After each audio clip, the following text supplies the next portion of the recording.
Radio Repertory presents Dead Souls by Nikolai Gogol. When Gogol designed a title page for the first edition of Dead Souls in 1842, the largest word on it, poema, raised many eyebrows. To call his novel an epic poem was Gogol's way of alerting his readers that they should not expect the pleasures of a conventional novel. No heroic heroes, no villains, no colorful adventures, no love story. But if not these, then what? We are about to find out. Episode 1. A rather handsome light traveling carriage on springs rolled into the gates of an inn in a certain provincial capital. The kind of carriage that is favored by bachelors, retired lieutenant colonels, second captains, landowners possessing 100 souls or so of serfs. Well, in a word, all those who are called the fair to middling sort. The gentleman seated in this carriage was no Adonis, but he wasn't bad to look at either.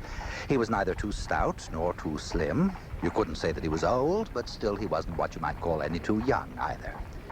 His arrival created no stir whatever, and was not coupled with any remarkable event. All the comments it called forth came from two indigenous moujiks standing in the doorway of a pothouse across the way from the inn.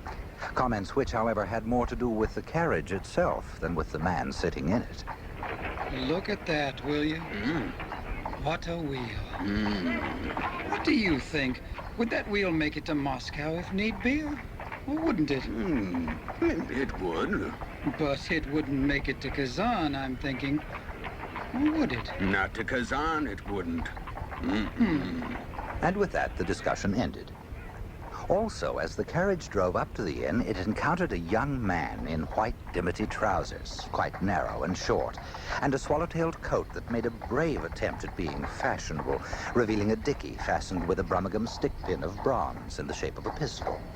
The young man turned back, looked the vehicle over while clutching at his cap, which had almost been carried away by the wind, and then went on his way again.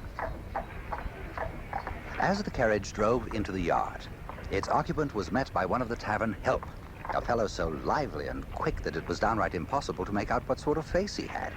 He dashed out briskly and, tossing back his hair, briskly led the gentleman up and along the entire wooden outside gallery to show him the chamber that God had provided him.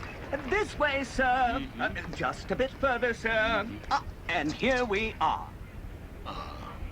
The chamber was of a familiar kind, inasmuch as the inn was also of a familiar kind. That is precisely like all inns in provincial capitals, where for 2 rubles a day travelers receive a restful bedroom with cockroaches peeking out of every corner like so many black plums. While the gentleman was inspecting his room, his belongings were carried in by his servants, Selifan, the coachman, and Petrushka, the footman. First and foremost, a small trunk of white leather, somewhat scuffed. This was not the first time it had been out on the road.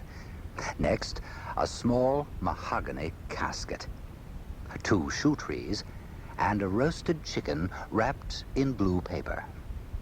While his servants were arranging things and fussing about, the gentleman went downstairs into the dining room.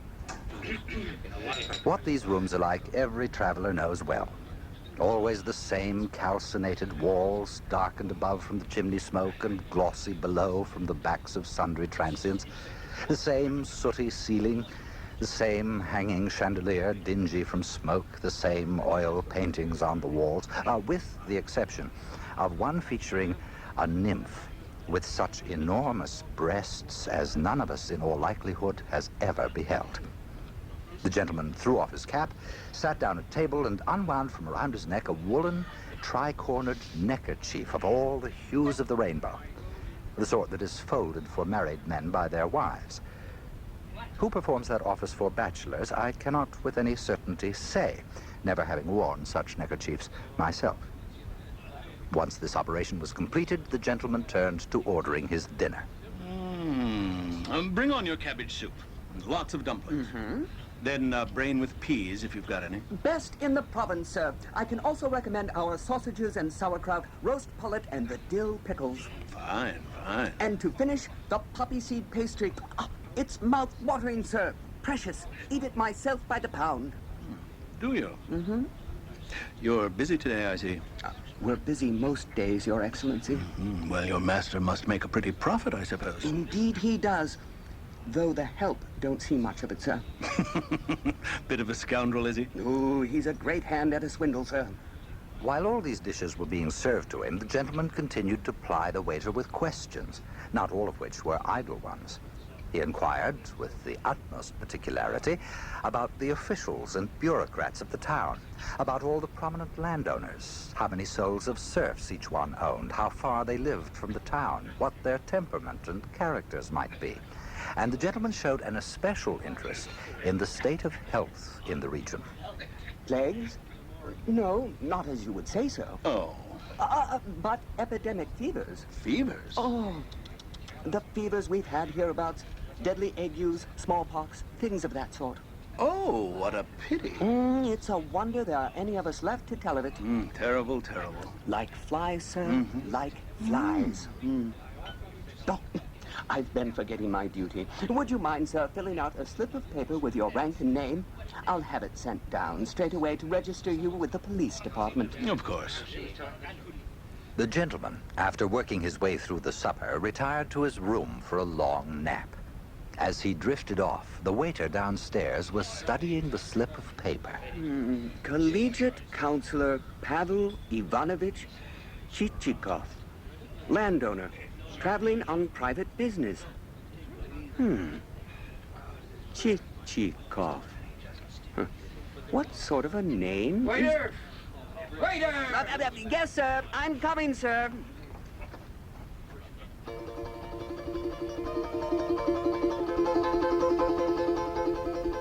In the days that followed, Chichikov, for that was indeed the newly arrived gentleman's name, looked the whole town over and found himself quite satisfied with it. In no way did it yield to other provincial towns.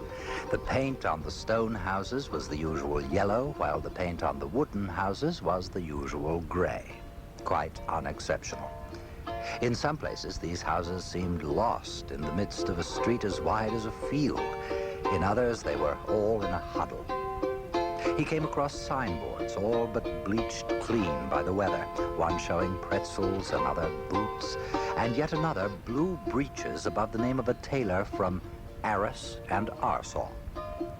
The pavement was rather uniformly poor everywhere, and the town park turned out to consist of the puniest of little yellowed trees. Their triangular props, however, were very handsomely painted in a glossy green. Chichikov also set about paying calls on all the high officials in the town.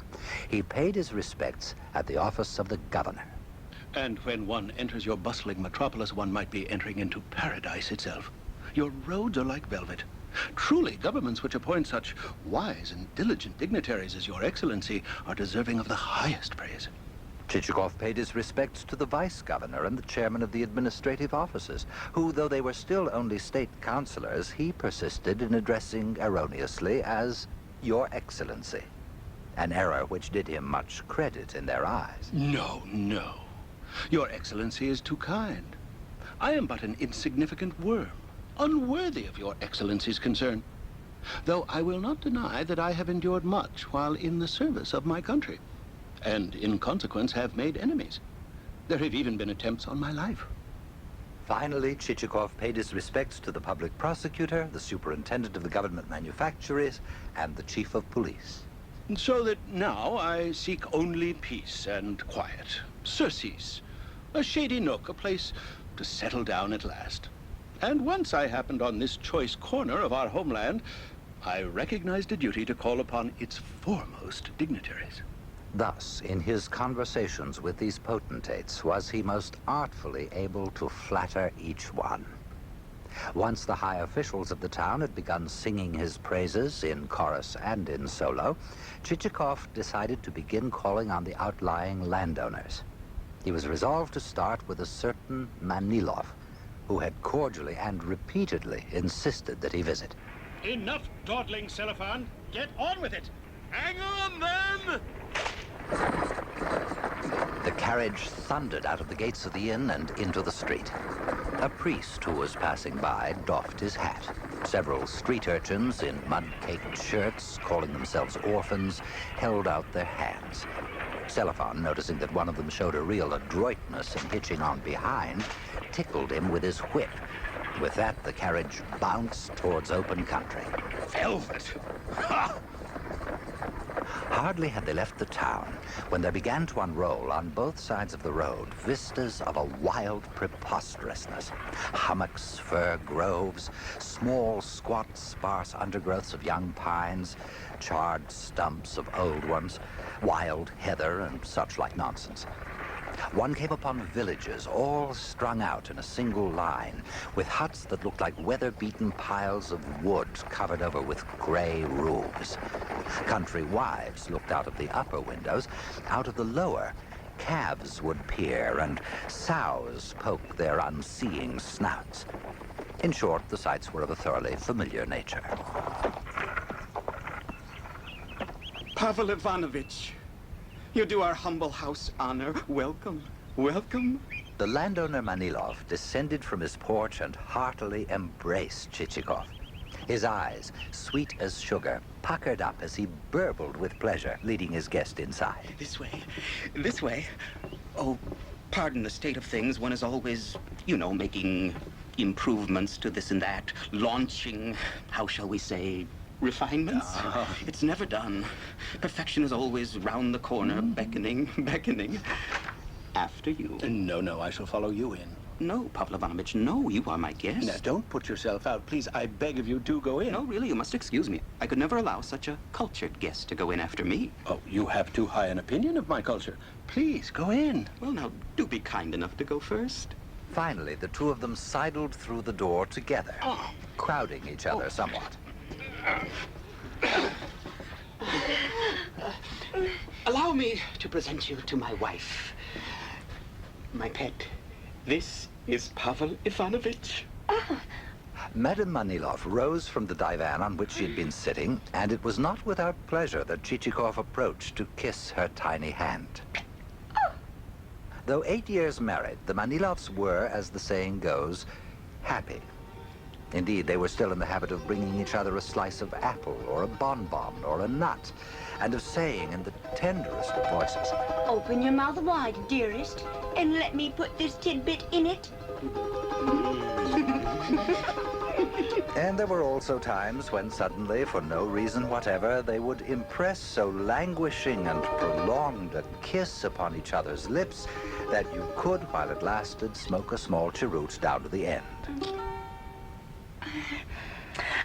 Please be seated, Pavel Ivanovich, but not on the sofa. It isn't quite finished yet. There you are. Now, tell me, Pavel Ivanovich, how does our town strike you? A very fine town. A splendid town. And how does our governor strike you? A most estimable and amiable man, isn't he? Perfectly true. A most estimable man. And how he has put his very heart into his work. What a grasp he has of it. One can only wish that there were more people like him. And the chief of police, a most pleasant person, isn't he? Extremely pleasant. And what an intelligent and well-read fellow he is, too. And what is your opinion of the chief of police's wife? She, too. One of the most remarkable women I know.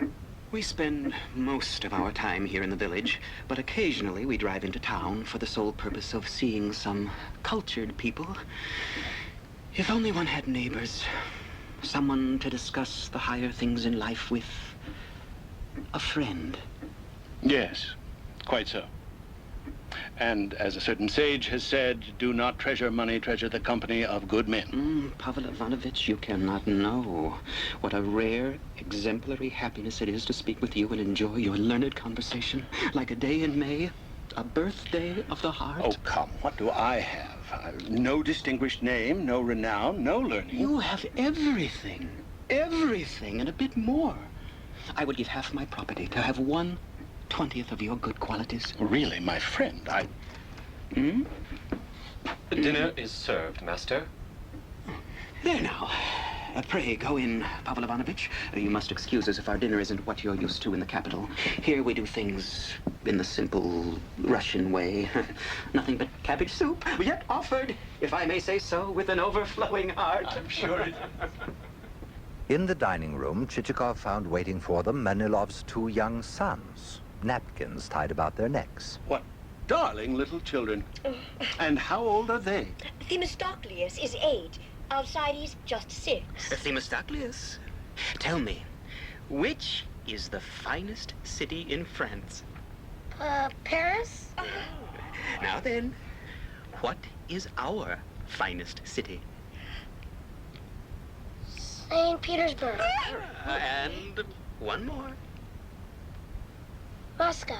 Oh, what a clever little fellow, I must say. And of such tender years and already possessed of such knowledge. Oh, sit. Yes, he has an extremely keen wit. Would that I could say the same about Alcides here. Themistocles, the minute he comes across anything, some tiny insect, some little bug, why, his eyes light up all of a sudden and start darting to and fro. I intend to have him go into the diplomatic corps. Oh, dear. Themistocles, do you want to be an ambassador? Mm-hmm. Oh. At long last, the meal came to an end. Manilov, screwing up his eyes with pleasure, put his arm around Chichikov's shoulders and was about to steer him into the drawing With your room. permission, there is a certain urgent matter I should like to talk over with you. Well, in that case, allow me to invite you into my study. Manilov led him off to a small room that looked out on a blue-tinged pine forest. The table and chairs were strewn with papers and books, the windowsills dotted with little mounds of pipe tobacco and ashes. This is my den. A pleasant and cozy room. Yes. Well, allow me to offer you my easy chair. Oh, with your permission, a plain chair will do. Oh, permit me not to permit you that. The easy chair is intended for guests, therefore you must take it, whether you like it or not. Very well. I would like to ask you... Allow me to treat you to a small pipeful. I don't smoke. But why? I never formed a habit. Besides, they say pipe smoking gives one asthma. Not so, my dear friend. I would like to ask you a question. Chichikov spoke these words with a strange intonation, and immediately thereafter, for some unknown reason, glanced over his shoulder. Manilov, too, for a reason just as unknown, looked over his shoulder. A question. Of course. Tell me then, when did you last submit a tally of your serfs to the Bureau of Audits? Tally of serfs? Why, some time ago at least. I don't recall exactly. And how many of your people have died since that time? Why, I can't tell. I haven't the faintest idea. The steward should know. You mean, how many? There's been very many died off since the last census. Just what I would have said. Very many have passed on since then. Precisely. Very many. But what, for instance, would their number be? Yes, man. How many? Why, how is one to say? No one knows how many died off. Nobody kept count. Yes, precisely. I knew that. The mortality has been great. There's just no knowing exactly. You will count them over, steward, and make a detailed list of them with their names. Master? Yes, yes. All of them. With their names. Right you are, then.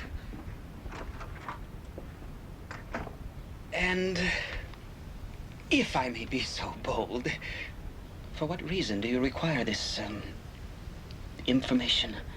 For what reason? For what reason, you ask? Reason or reasons? Why, it's as plain as day.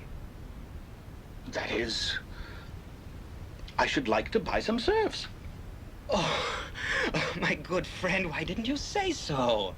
Heavens, you don't have to beat around the bush with me, you know. Now, would you be wishing to buy these people with the land, or simply to take them with you?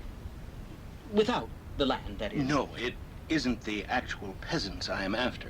What I wish, I would like to purchase the serfs that have died. The serfs that... Forgive me, my friend. I'm a bit hard of hearing. It seemed to me that you said the serfs... dead serfs. I wish to buy them all. All, that is, who are still designated as alive in the Bureau of Audits. Right then and there, Manilov let his pipe crash to the floor, long stem, red clay bowl and all, and for several moments sat with his mouth gaping. At last he picked up the pipe and, as he was bending down, looked up into Chichikov's face, trying to catch a hint of a smile on his lips, but there was nothing of the kind to be seen. And then it occurred to Manilov that perhaps Chichikov was mad. But no, for his guest's eyes were perfectly calm and serene. It seems to me you find the transaction a difficult one. Difficult? Why, no, that's not it. It's just that, well, lacking your brilliant education, I find myself, metaphors whenever my, although, of course, I am referring to those souls who are now definitely dead. Dead. Perhaps you're entertaining certain doubts. Oh, not in the least, not in the least. But, allow me to ask, won't this, enterprise, this, negotiation, shall we say, be out of keeping with the, civil regulations of Russia? On the contrary, my friend. It will be to the ultimate benefit of Russia. We may call these souls dead, but they are legally alive. And I, once you have transferred their ownership to me, will pay taxes and duties on them just as though they were living. The Treasury will benefit. Do you really think so? We are speaking of a good and patriotic deed. Well, if it's going to be a good and patriotic deed, then I'm in favor of it, of course. Of course. And all that remains now is to agree on the price. The price? My friend, my dear Pavel Ivanovich, can you possibly suppose that I would accept money for souls that have done with their existence? No, I will sign them over to you without any financial interest in the matter, and will take the costs of the purchase deed upon myself. Oh, my good friend, how can I ever thank you? Oh, but it's nothing, absolutely nothing. Why, these dead souls are, in a kind of way, nothing more than so much trash. Oh, they are far, far from being trash. If you but knew what a service you have rendered by giving this trash to a man of no lineage or breeding. Really, what haven't I endured? What oppressions, what persecutions have I not experienced? What woe have I not tasted? And for what? For that I kept to the ways of righteousness. For that my conscience was clear. For that I extended the helping hand both to the homeless widow and to the poor, wretched orphan. And now, my good friend, I fear I must be off to Sobokevich's estate. Sobokevich's? But you're not leaving us, my dear friend. You cannot wish to go. Oh, wish? I do not wish. But I must. I must. Pavel Ivanovich, really, think of the weather. What do you mean? Well, just look out the window at those clouds. Those, my friend, are small clouds. Petty, insignificant clouds. Do you know the way to Sobokevich's, then? Well, I can only hope, dear friend, that you will point it out to me. Oh, but of course. Of course, my dear Pavel Ivanovich. Of course I'll do anything you wish. Manilov and Chichikov, for a moment, stood staring into each other's eyes. For all the world like those old oil portraits which in times past used to be hung facing each other on either side of a smooth, polished, iron-framed mirror. Long after Chichikov had driven out of the yard, Manilov might have been seen there at the top of the front steps, puffing on his pipe and gazing fixedly into the distance. He was strolling with his new friend by the side of a shady lake as they settled the most profound philosophical questions one after another, and with what subtlety, what eloquence, what ease. Now, the Tsar himself was embracing them, hanging medals round their necks, holding them up as an example to all Russia. People were applauding, many of them with tears in their eyes. And so supper time found him in the gathering dusk.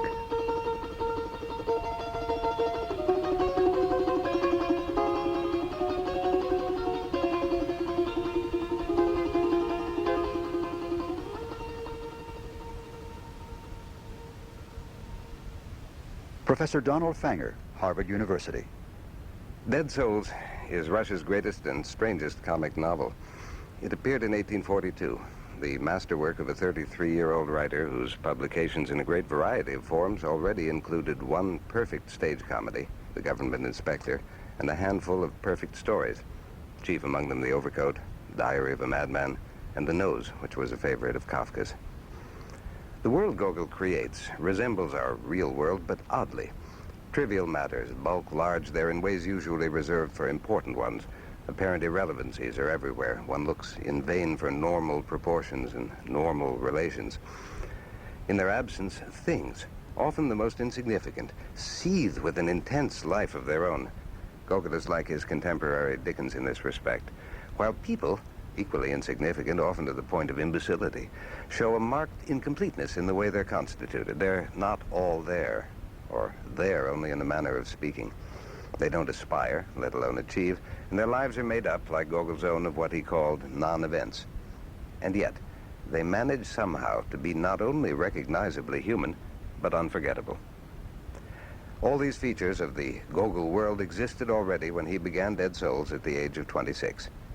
He began it at the urging of Pushkin, Russia's greatest poet, who had welcomed Gogol's earliest writings and now asked him to consider what the reputation of Cervantes would be if he'd never written Don Quixote. Gogol owed it to his talent, Pushkin declared, to produce a large work. He even suggested the basic scheme of the book. The rest is history. For 7 years, Gogol labored, traveling, as he says in the text, hand in hand with his strange hero, improvising, leading him from one encounter to the next, creating a fresco that would represent all of Russia.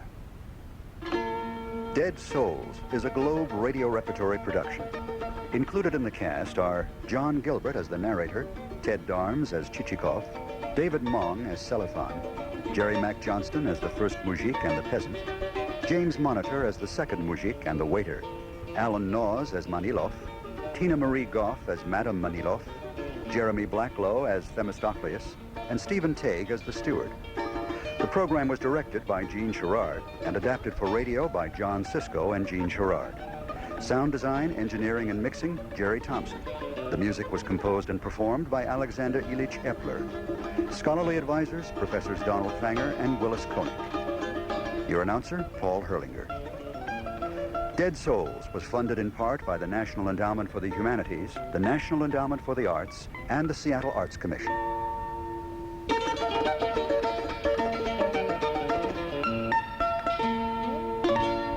This is NPR, National Public Radio.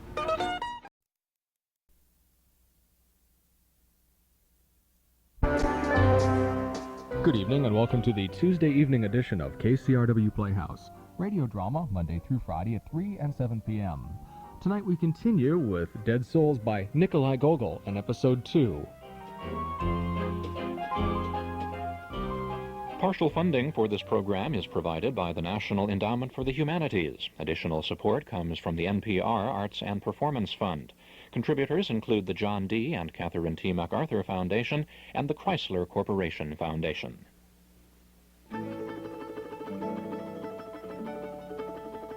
Globe Radio Repertory presents Dead Souls by Nikolai Gogol. We have already met Manilov, the perfectly saccharine man, and we now meet Korobochka, the consummately frugal woman. Nothing gets tossed out on this little crone's well-managed estate. Objects of little value now may prove useful later on. Her name means little box. True to her name, boxes and drawers and closets store these objects, waiting to achieve their value. Episode 2. When Chichikov, the hero of our epic, had introduced himself to everyone of consequence in the town, he rode out in his light traveling carriage to the house of Manilov, a local landowner, and after a pleasant meal, made him a most curious proposition. No, it isn't the actual peasants I am after. What I wish, I would like to purchase the serfs that have died. The serfs that... Forgive me, my friend, I'm a bit hard of hearing. It seemed to me that you said the serfs... The dead serfs. I wish to buy them all. All, that is, who are still designated as alive in the Bureau of Audits. An uncomprehending Manilov, moved by dreams of the tenderest friendship, gave all his dead souls outright to Chichikov, who, thanking him effusively, departed at once for the neighboring estate of a certain Mikhail Semyonich Sovakievich. As soon as Chichikov's carriage had passed through Manilov's gate and was careening once more down the highroad, its occupant settled back against the cushions with a sigh and gave himself over to contemplation. Or was it calculation? Perhaps gloating, even scheming. No one could have told from the enigmatic smile that played over his face like sheet lightning. It was clear only that he had withdrawn to some private room of the mind and locked the door behind him, deaf to the outside world, where his coachman had been making quite sound observations to the horses. You just listen, you fool, when someone's talking to you. Hey, barbarian! Damn pony part! Oh, you nags got to live righteously if you want to be respected. Take our master now. He's looked up to everywhere. A collegiate counselor he is. Oh, calm down, my darlings. Telephone! Telephone! Drive faster! Yes, master! Ha! Ha! You should have been at Sovakevich's by now. Did you miss the turn, you scoundrel? Of course not. How could I?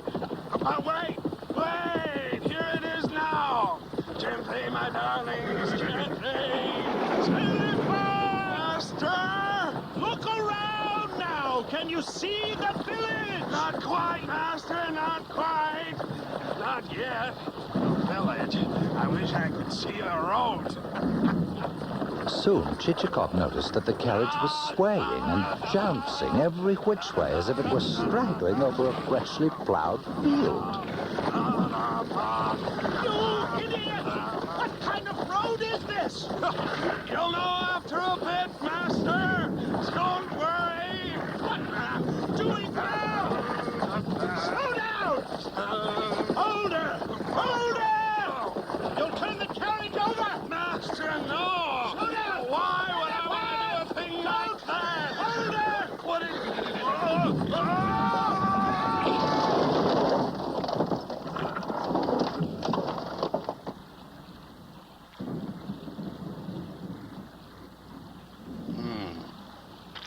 Damned if it didn't go and turn over after all. Oh, Pavel Ivanovich, are you all right? Let me help you up. Phew, you are drunk as a cobbler. Drunk? Why would I be drunk? What's so wonderful about being drunk? Besides, it's not right. Have you forgotten what I told you the last time? Your Honor, how could I ever forget? I should flog you with your own whip. Well, just as your grace wishes. If I'm to be flogged, then I'm to be flogged. I'm not against it. If a muzik deserves it, why not be flogged? So, master, flog away. Shh. Listen. Dogs. Must be the village nearby. Chance has saved you this time, Selifan. Here, now, give me your hand. And push. Up we go. Push the wheel free. Righting the carriage, they made their way across the fields toward the sound of barking. At last, through the driving rain, Chichikov caught sight of something that resembled a roof, and as they drove round to one side, a flickering light gleaming in a small window. Wake up, will ya? Are you all dead in there or what? Who's that knocking there? What are you carrying on like that for? We've just arrived, Mother. Let us stay the night. Stay the night, would you? This is no wayside inn. There's a landed proprietress living here. What are we to do then, Mother? We've lost our way, and surely we can't sleep out in the open on a night like this. Yes, it's a dark night, and a bad... Keep still, you fool. But who might you be? I am of the gentry, Mother. Of the gentry? Wait a bit. I'll tell the mistress. A minute or two later, she returned with a lantern in her hand, unlocked the door, and our hero was led indoors. This way, if you please. What a storm, huh? Here we are, then. Chichikov cast a cursory glance around the room. It was done in rather old and poor striped wallpaper. Between the windows were small, antiquated mirrors with dark frames in the form of curled-up leaves. Each mirror held either a letter or a pack of cards or a stocking tucked away behind it. There was also a wall clock with flowers painted on its face. It was beyond his strength to notice anything more. Just then, as Chichikov worked to keep his eyes open, they felt as though someone had smeared them with honey. The mistress of the house entered. An elderly woman in some sort of nightcap hastily put on with a bit of flannel about her neck. Terrible intrusion. The ungodly hour. Oh, not at all. Not at all. Oh, what a night for God to bring you to us. Such a nasty storm. I haven't slept a wink for it. I wish I could offer you a bite of something. It's too late at night for one to cook. Well, thank you, Mother, but don't put yourself out on my account. I have no need of anything but a bed. Although, perhaps you know how far it is to the village of Sobakevich, the landowner. Sobakevich? Bless me, I've never heard the name. Well, you must know Manilov. And who might Manilov be? Another landowner, Mother. No Manilov about these parts. Well, how far is it to town? 40 miles or thereabouts. 40? We're in the sticks for sure. How I wish I could give you something to eat. Would you care for some tea? Well, thank you, Mother, but what I really need is a bed. Ah, true enough. Virginia! Yes, mistress? That's just a feather bed, some pillows, and a sheet. Right, ma'am. Oh, what a night God has sent us. What thunder. I've had a taper burning before a holy image all night. But come, sir, give me your coat. Oh, your whole back is caked with mud like a boar's. Glory be to God that getting muddy was all I did. I could have broken all my ribs. Vitinia dragged in the feather bed, spread a sheet over it, placed the pillows, and took Chichikov's muddy clothes to be cleaned. There now, there's your bed all ready. Good night, dear sir. I wish you good night. Good night. Our hero climbed onto the feather bed, and as it sank under him almost to the floor, he put out the candle. Covering himself with a calico comforter, he curled himself up into a pretzel and was asleep in a split second. When he awoke, the morning was already rather far gone. The sun was shining through the window full into his eyes. He brushed the flies from his face and sat up. His clothes, clean and dry, lay folded beside the bed. As he dressed, Chichikov peered through the window and noticed beyond the poultry yard and the vegetable gardens the huts of the serfs. Chichikov took careful note of them. Though they'd been built helter-skelter and were not ordered into regular streets and alleys, nevertheless their roofs were new, their gates and fences hung straight, and they looked properly cared for. This hamlet of hers isn't a small one. Greetings, my dear sir. How did you sleep? Fine, fine. And what about you, Mother? Oh, I slept but poorly, father of mine. Oh, now, why is that? Sleeplessness. Well, that will pass, Mother, that will pass. You mustn't mind it. Please God, it may. And what would you like to have with your tea? There's some fruit brandy in that flask. Is there now? Well, then, Mother, let's try a drop. Oh. I suspect you may have noticed by now that Chichikov, despite his amiable air, was nevertheless quite freer and easier of speech with the old woman than he had been with Manilov, and did not at all stand on ceremony. It must be said that if we Russians haven't yet caught up with the natives of other lands in certain things, we have at least got far ahead of them in social behavior. Oh, there's no enumerating all its shades and refinements. You take, for example, a bureaucrat as he sits among his subordinates. Hauteur, noblesse are written upon his face, but let there appear someone ranked ever so slightly above him, why then our bureaucrat becomes a midge. Oh, even smaller than a midge. He has been transmogrified into a grain of sand. However, let us return to the actors in our drama. That's a fine Hamlet you've got, Mother. How many souls in it? A little short of 80, sir. Oh, last year the crops were so poor. Times are hard. To be sure, to be sure. But allow me to ask your name. I was so absent-minded arriving so late at night. Nastasia Petrovna Korobotchka, widow of a collegiate secretary. Nastasia Petrovna? Why, I have an aunt, my mother's sister, who goes by that name. Oh, and what is your name then? Oh, let me guess. You must be a tax assessor, no? No, Mother. I'm no assessor, but just traveling on my own little business affairs. Ah, you're a commission buyer. Oh, what a pity that I sold the honey so cheaply to the traders, father of mine. Oh, surely you might have bought it off me. Honey is just what I would not have bought. What then, hemp? But I've only 20 pounds of it, dressed or raw. No, Mother. It's a different sort of goods I'm after. Tell me, have any of your peasants been dying off? Oh, father of mine, 18 of them, and all such good folk, all fine workers. There's been an increase since then through births, true enough, but what's the good in them? They're all such small fry. And then the tax assessor came along. The tax now, he says, pay so much for each soul. They've died off. Yet you've got to pay the tax on them the same as if they were alive. Only last week, my blacksmith burned to death. Oh, did you have a fire, Mother? Oh, God save me from that. No. He burned up of his own self, father of mine.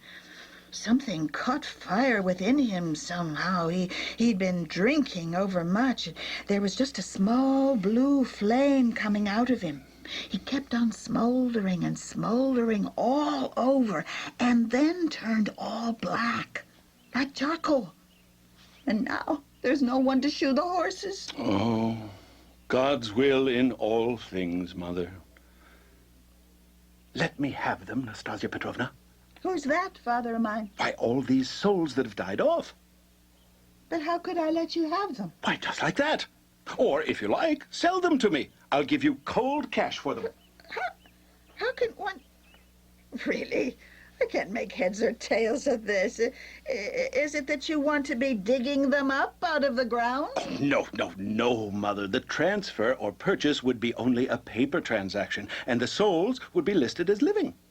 But whatever would you want them for? That now is my own affair. They're dead, you know. And that's the very reason why they're a loss to you. As you said yourself, Mother, you must keep paying taxes on them as if they were alive. Whereas, if you give them to me, it rids you of that bother. Not only that, but I will give you 15 rubles to boot. There. Now, is that clear to you? Really, I don't know. I have never sold any dead souls. What good can they be?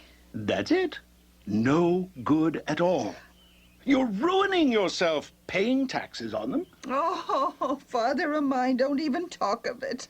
Just 3 weeks ago, I paid in more than 150 rubles and gave the assessor some palm oil as well. There, you see? And now it will be I who pays taxes on these dead souls. I, not you. I shall take all the taxes upon myself.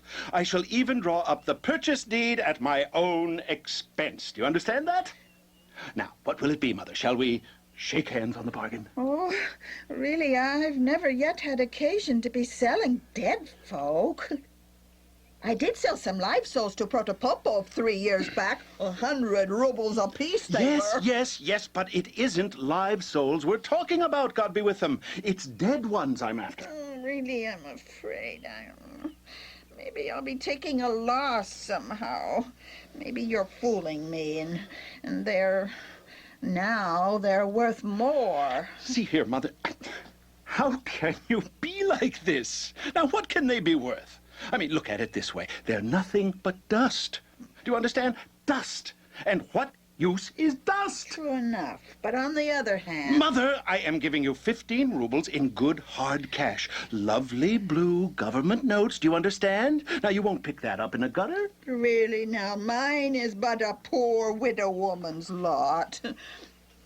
Maybe it would be better if I bided my time a bit. Merchants pass by this way all the time. Maybe I should find out what prices dead souls are fetching these days. This is a disgrace, what you're saying. Just stop and think it over for yourself. Now, who in the devil is going to buy them from you? What use could they be to anyone? Well, maybe they can come in handy around the house somehow. Handy around the house? Dead folk? Are you going to use them as scarecrows in the garden, are you, or what? Power across be with us. What a dreadful thing to say. Now, listen, Mother. The bones, the graves remain with you. The transfer is only on paper. Well, now, what do you say? Let's have your answer. Really, I can't decide what to do. I'd rather sell you the hemp. But what has hemp to do with it? Good heavens, I'm asking you about something else entirely. And you shove hemp at me. I mean, there's nothing wrong with hemp. If I come again, I'll take the hemp off your hands as well. So, what is it going to be, Nastasia Petrovna? Honest to God, this is such a strange commodity, so unusual. The devil take you, woman! Oh! Never mention him to me. God be with him. It was only 3 days ago that I dreamt of him all night long, the accursed one. I got a notion before bedtime of telling fortunes by cards after saying prayers, and so evidently God must have sent him to me as a punishment. Oh, how vile he appeared. Oh, his horns were longer than a steer's. Oh. What I wonder at is that the devils don't come to you in your dreams by the score. Oh. Now, I wanted to do this solely out of mere Christian love of humanity. Here I saw a poor widow woman working herself to death, enduring poverty.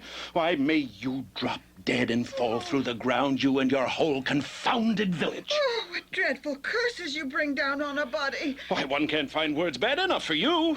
I mean, really, you're like a dog in the manger. And to think I was about to buy up your farm produce of whatever sort, inasmuch as I also supply government contracts. Government contracts? Mm-hmm. Well, then, whatever did you get so all-fired angry for? If I'd known beforehand that you were so apt to get angry, I'd never have argued with you at all. Angry? Not at all, Mother. Not at all. The whole thing isn't worth a tinker's dam. And you think I'm angry over it? Well, if you like, I'm ready to give them up for 15 rubles in government notes. Only look, you father of mine, about those contracts now. Should you have occasion to get flour or groats or any dressed meat, don't you take advantage of me in that case. I won't, Mother. You can rest easy on that score. Korobotchka left the room to prepare some pancakes for her visitor, thinking to get on his good side, while Chichikov, wiping the sweat from his brow, opened up his small mahogany casket and extracted the necessary papers for a purchase deed. The author feels that there are those so inquisitive that they wish to know even the plan and interior arrangement of this casket. Well, by all means, why not gratify them? Now, in the very middle was a soap dish. Behind that, 6 or 7 very narrow divisions to hold razors, and then square receptacles in the corners for a sand shaker and an ink pot, with a little ledge to hold the quills, sticks of sealing wax. And then all sorts of little cupboards filled with visiting cards, funeral announcements, old theater tickets, and the like. Underneath, one came upon a space taken up with piles of paper in folio, and then came a small, secret money drawer, which, while it had no perceptible opening, could nevertheless be pulled out from the side of the casket. It was always so quickly pulled out and put back in by its owner that one could never tell with certainty how much money was in it. Chichikov immediately bestirred himself, and having trimmed a quill, fell to writing.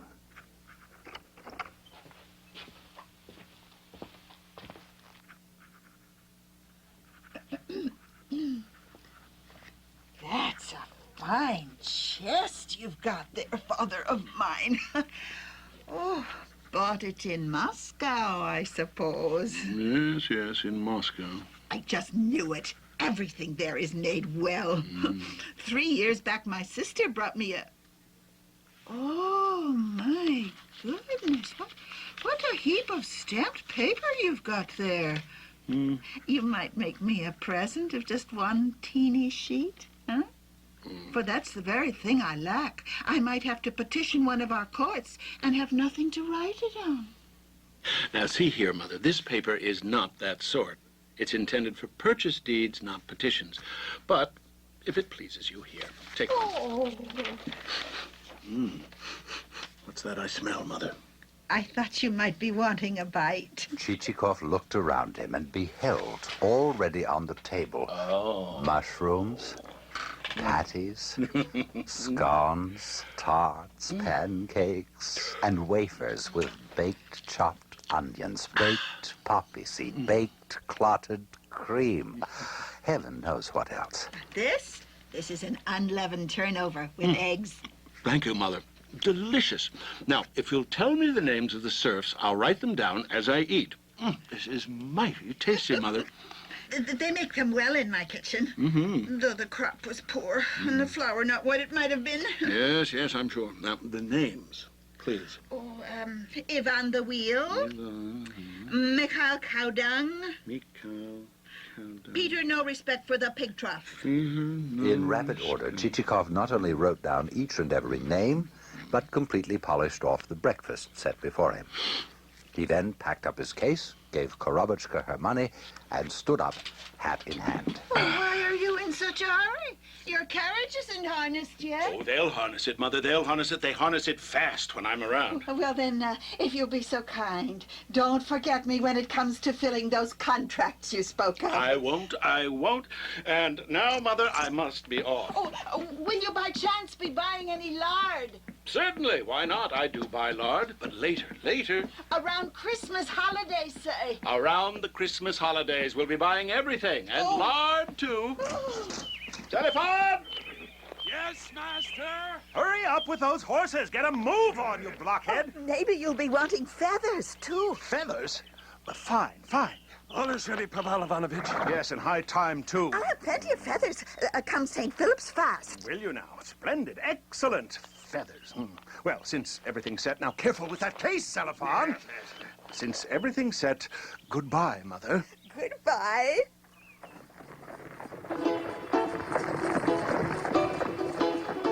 The carriage swept out of the yard and headed toward the high road. Soon it was no more than a speck. Indeed, had practically disappeared altogether. Korobotchka turned away and began to busy herself with her daily tasks, overseeing everything in the yard. The stranger had bought her dead souls and had paid cash for them into the bargain, and had promised to buy lard, yes, and feathers. All the same, what sort of man is it who comes calling in the middle of the night and buys up dead folk? The more Korobotchka puzzled the matter over, the more uneasy she became.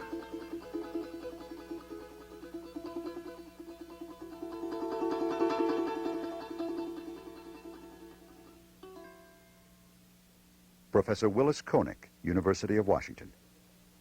Korobotchka, that prudent soul, now ponders the commercial value of dead souls. If Chichikov finds merit in them, they take on unexpected profit. Perhaps they may be also sold to others. Perhaps she should not have buried them so indifferently. She will later arrive in town to pursue such matters. In doing so, she will start off rumors regarding Chichikov's unprincipled behavior. Her quarrel with Chichikov gives rise to one of the funniest confrontations in the novel. Both parties pursue profit unremittingly. Chichikov looks for useful materials which cost him nothing, like the woman who sold you that precious antique which turned out to be last year's lamp, or the man who pressed upon you a vacation track which turned out to lie beneath the water, Chichikov turns junk to profit by inspiring in others the value of trash. He proves a bit too inspiring for Korobuchka. She pursues a different kind of profit. She wishes to sell anything that can be produced on her small estate. Gogol deals with stereotypes almost exclusively, yet his straw men and women bear a resonance we do not expect. In order to understand what Gogol is doing, you must imagine a vast dwelling, whose residents believe they live not indoors but out of doors. In certain rooms, the walls are painted a blue incredibly like the real heavens. In other rooms, paper flowers blossom as believably as if they had sprung from earth. One cannot imagine horizons which stretch more vastly than these painted vistas. So with Gogol's types. They all live within cleverly painted houses and think they live outdoors. They imagine vastness when they celebrate narrowness. Chichikov and Korobuchka absurdly argue the value of dead souls because their houses, their painted walls, are very different. Gogol's figures are amazingly insular, but his landscape, Russia itself, is amazingly vast. He is not the first or last Russian writer to contrast the sweep of the landscape with the narrowness of its citizens, but no one else celebrates that contrast so extremely.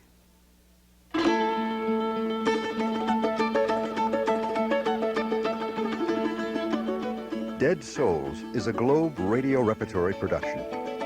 Included in the cast are John Gilbert as the narrator, Ted Darms as Chichikov, David Mong as Cellophane, Lynn Tyrrell as Fatinia, and Marjorie Nelson as Korobuchka. The program was directed by Gene Sherrard and adapted for radio by John Sisko and Gene Sherrard. Sound design, engineering, and mixing, Jerry Thompson. The music was composed and performed by Alexander Ilyich Epler.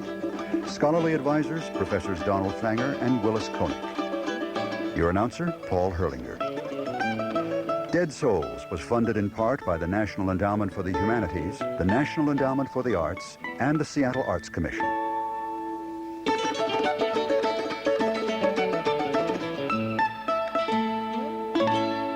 This is NPR, National Public Radio. And this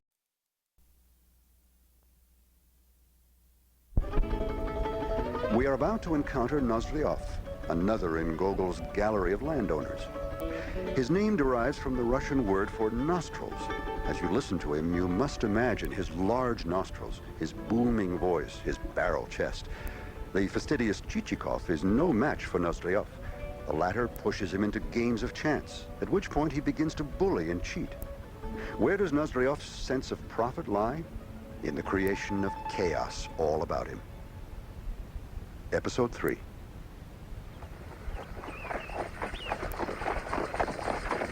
After leaving Korobuchka's farm, the carriage soon reached the main road, and not much time had passed before an inn, wooden and time-worn, appeared in the distance. Chichikov ordered Cellophane to make a stop there. Stop at the tavern. Not only to give the horses a chance to rest, but to have a bite of something and fortify himself as well. But, Master, didn't you just eat at Korobuchka's? Never you mind that. Pull up there as I said, you scoundrel. The author must confess that he is quite envious of the appetite and stomach of our hero. Truly an enviable gift from heaven. Many a wealthy gentleman would sacrifice in a moment half his serfs and half his estates just to have such a stomach as our hero possesses. Oh. Well, the inn itself was something in the nature of a Russian hut, only on a larger scale.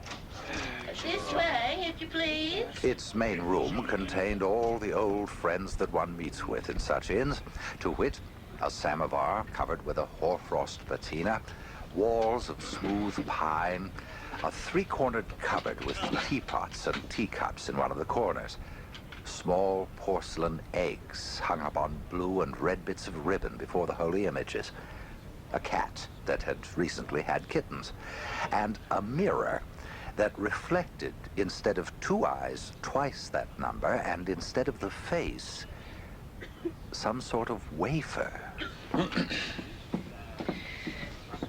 What'll it be then, sir? Well, have you got a suckling pig? We have that same. With horseradish and sour cream? With horseradish and sour cream. Well, bring it on. The old woman began bustling about and fetched a steaming plate. A napkin so starched that it buckled like dried tree bark, and a salt cellar which was impossible to set upright on the table. Chichikov had worked his way almost down to the bones when two strangers entered the room. One flaxen fair, of tall stature, and the other somewhat shorter, with a dark complexion. The second man threw his cap down on the table, ran his hands through his thick black hair, and gazed at Chichikov with a fixed expression. Good Lord, if it isn't Chichikov. Well, what brings you here? Well, I was just... Speak up, man. I was on As the for road. me, brother, I am coming home from the fair. Congratulate me. I have lost my shirt at cards. Would you believe it? Never in my life have I had such a losing streak.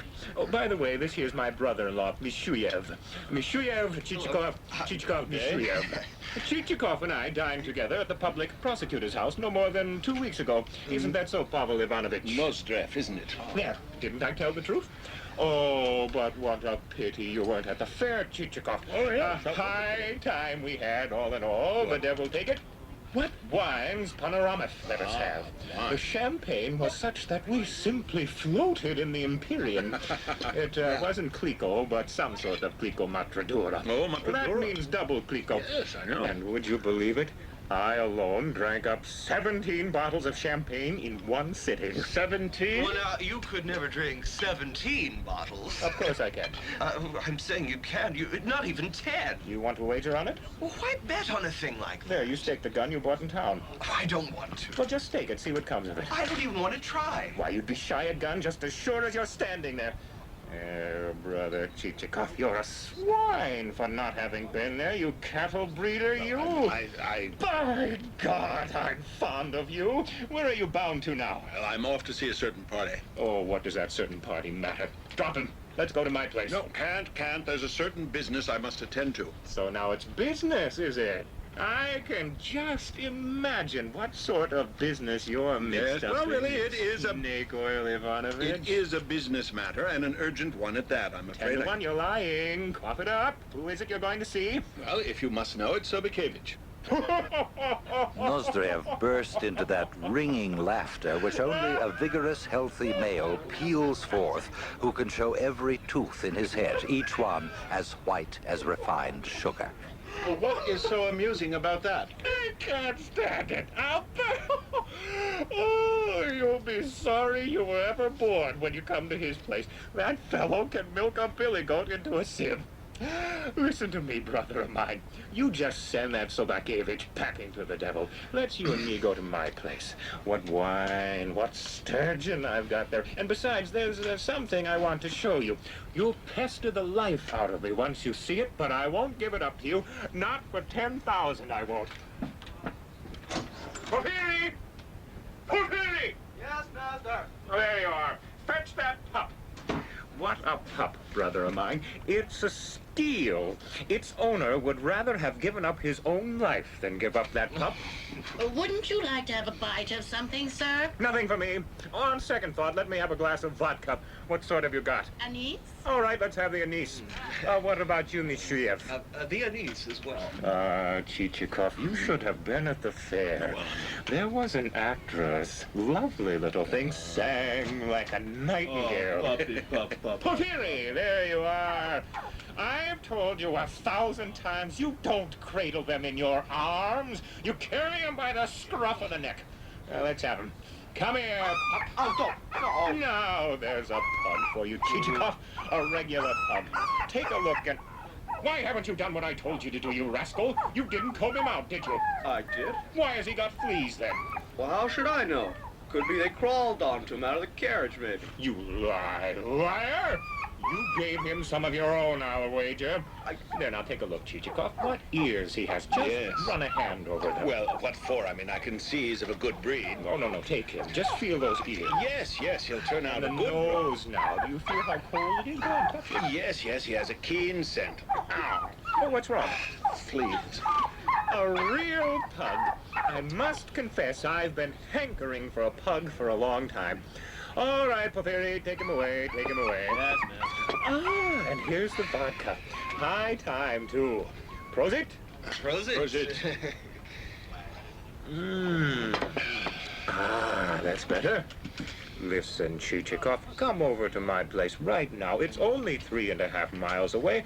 Then, if you like, you can go on to Sobakevich's. All right, let's go then if you insist. But I warn you, my time is precious. That's the way, my friend. I could kiss you for that. That's just glorious. The three of us will go tooling along together. No, I'll have to beg off. I have to be getting home. Nonsense, nonsense, brother. Really? My wife will be angry with me. And you could ride with Chichikov. Never, never, never. I won't let you go, you hear? Now then, let's be off. Oh, you haven't paid for the vodka yet, sir. Right you are, right you are. I say, Mishuyev, pay for me, will you? I haven't a copper just now. Very well. How much, woman? 20 kopecks all in all. You lie. You lie. Give her half. That'll be more than enough. 20 kopecks indeed. It's nothing more but to cover expenses, sir. And so the wayfarers left the inn and began the journey to Nozdrev's estate. Nozdrev now. But who among us hasn't encountered a few fellows like him? Free and easy, they're called, with something frank, direct, audacious in their faces. They're always great chatterers, revelers, dashing horsemen, folk that strike your eye. Nozdrev at 30 was absolutely the same as he had been at 20 and at 17. A great hand at having a good time. He might tell you a pack of lies, utterly without need, suddenly relating that he owned a horse with a blue hide, or pink, perhaps. Indeed, imparting such poppycock that his listeners would, to a man, walk away shaking their heads and saying, "Well, brother, it looks like you're laying it on thick for fair." But that's the sort of fellow Nozdrev was. Perhaps people will say that he's a hackneyed character, that Nozdrev could not exist nowadays, but they'd be wrong. Nozdrev will not die off this earth for a long time yet. He is everywhere in our midst, merely walking about in a coat of a different color. In the meantime, the carriages had already arrived at Nozdrev's house. Here we are, then.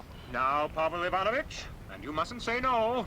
I want you to see my whole estate. That would be fine, but I Hold really on, don't hold think I on. have- Sergei! Sergei! 2 extra places for dinner tonight. Now, for the grand tour. First, they went off to inspect the stables, which, to Chichikov's surprise, were empty, with the exception of 2 mares, one piebald, the other a light chestnut. And here's my bay stallion, for which, would you believe it, I paid 10,000 rubles. 10? He isn't worth 1,000. By God, it was 10. You can swear by God till you're blue in the face, but I say... Would you care to lay a bet on it? Come on, I dare you. But his brother-in-law didn't want to lay a bet. After that, they went to look at a pond where... The fish are so big, it takes 2 strong men to drag one of them out. Is that so? I fished here dozens of times and never even caught a fish. Now, Chichikov, I'm going to show you a dog or 2 that will knock your eyes out. The firmness of their black bodies will simply amaze you. They have hackles like needles. Well... Are those the finest dogs you've ever seen? Yes. That's a boy shoot. Come on, Sloper. What do you say, Chichikov? Down, quit. Excellent, fine dogs. You should see them on the hunt. Down scold the Chichikov dog. By this time, Chichikov was beginning to feel fatigued. But Nozdrev persisted, leading his visitors through the countryside, across the boggy fields that made up his property. After having slogged a considerable distance, they came to the boundary line. There's the boundary. Everything you see on this side is mine. All of it. And what about the other side? It's mine, too. All of it.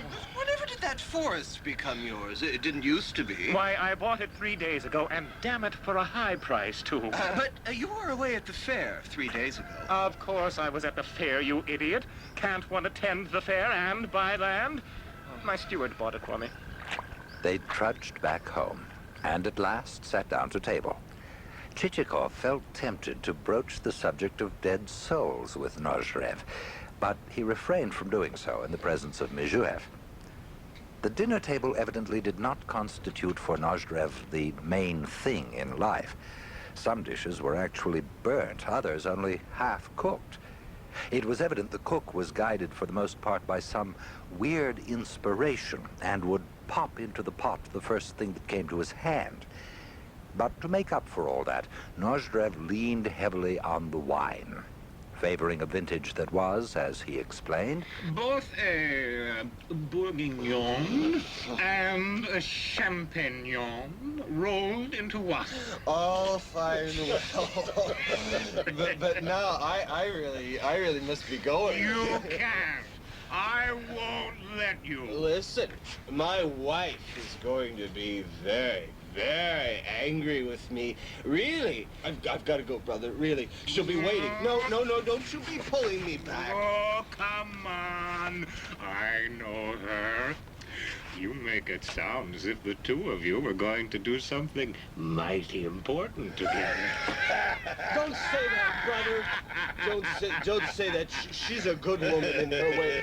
She does such things for me. These tears come to my eyes. I'm going. I can't help it. I've got to. I must. Let him go. What good is he in his condition? True enough. Well, the devil take you then, man. Go and have a good time, you horse's ass, you. It's not that. And there's no need to curse. I've just got to go, that's all. I can't help it. She really is a fine woman in her way, you know?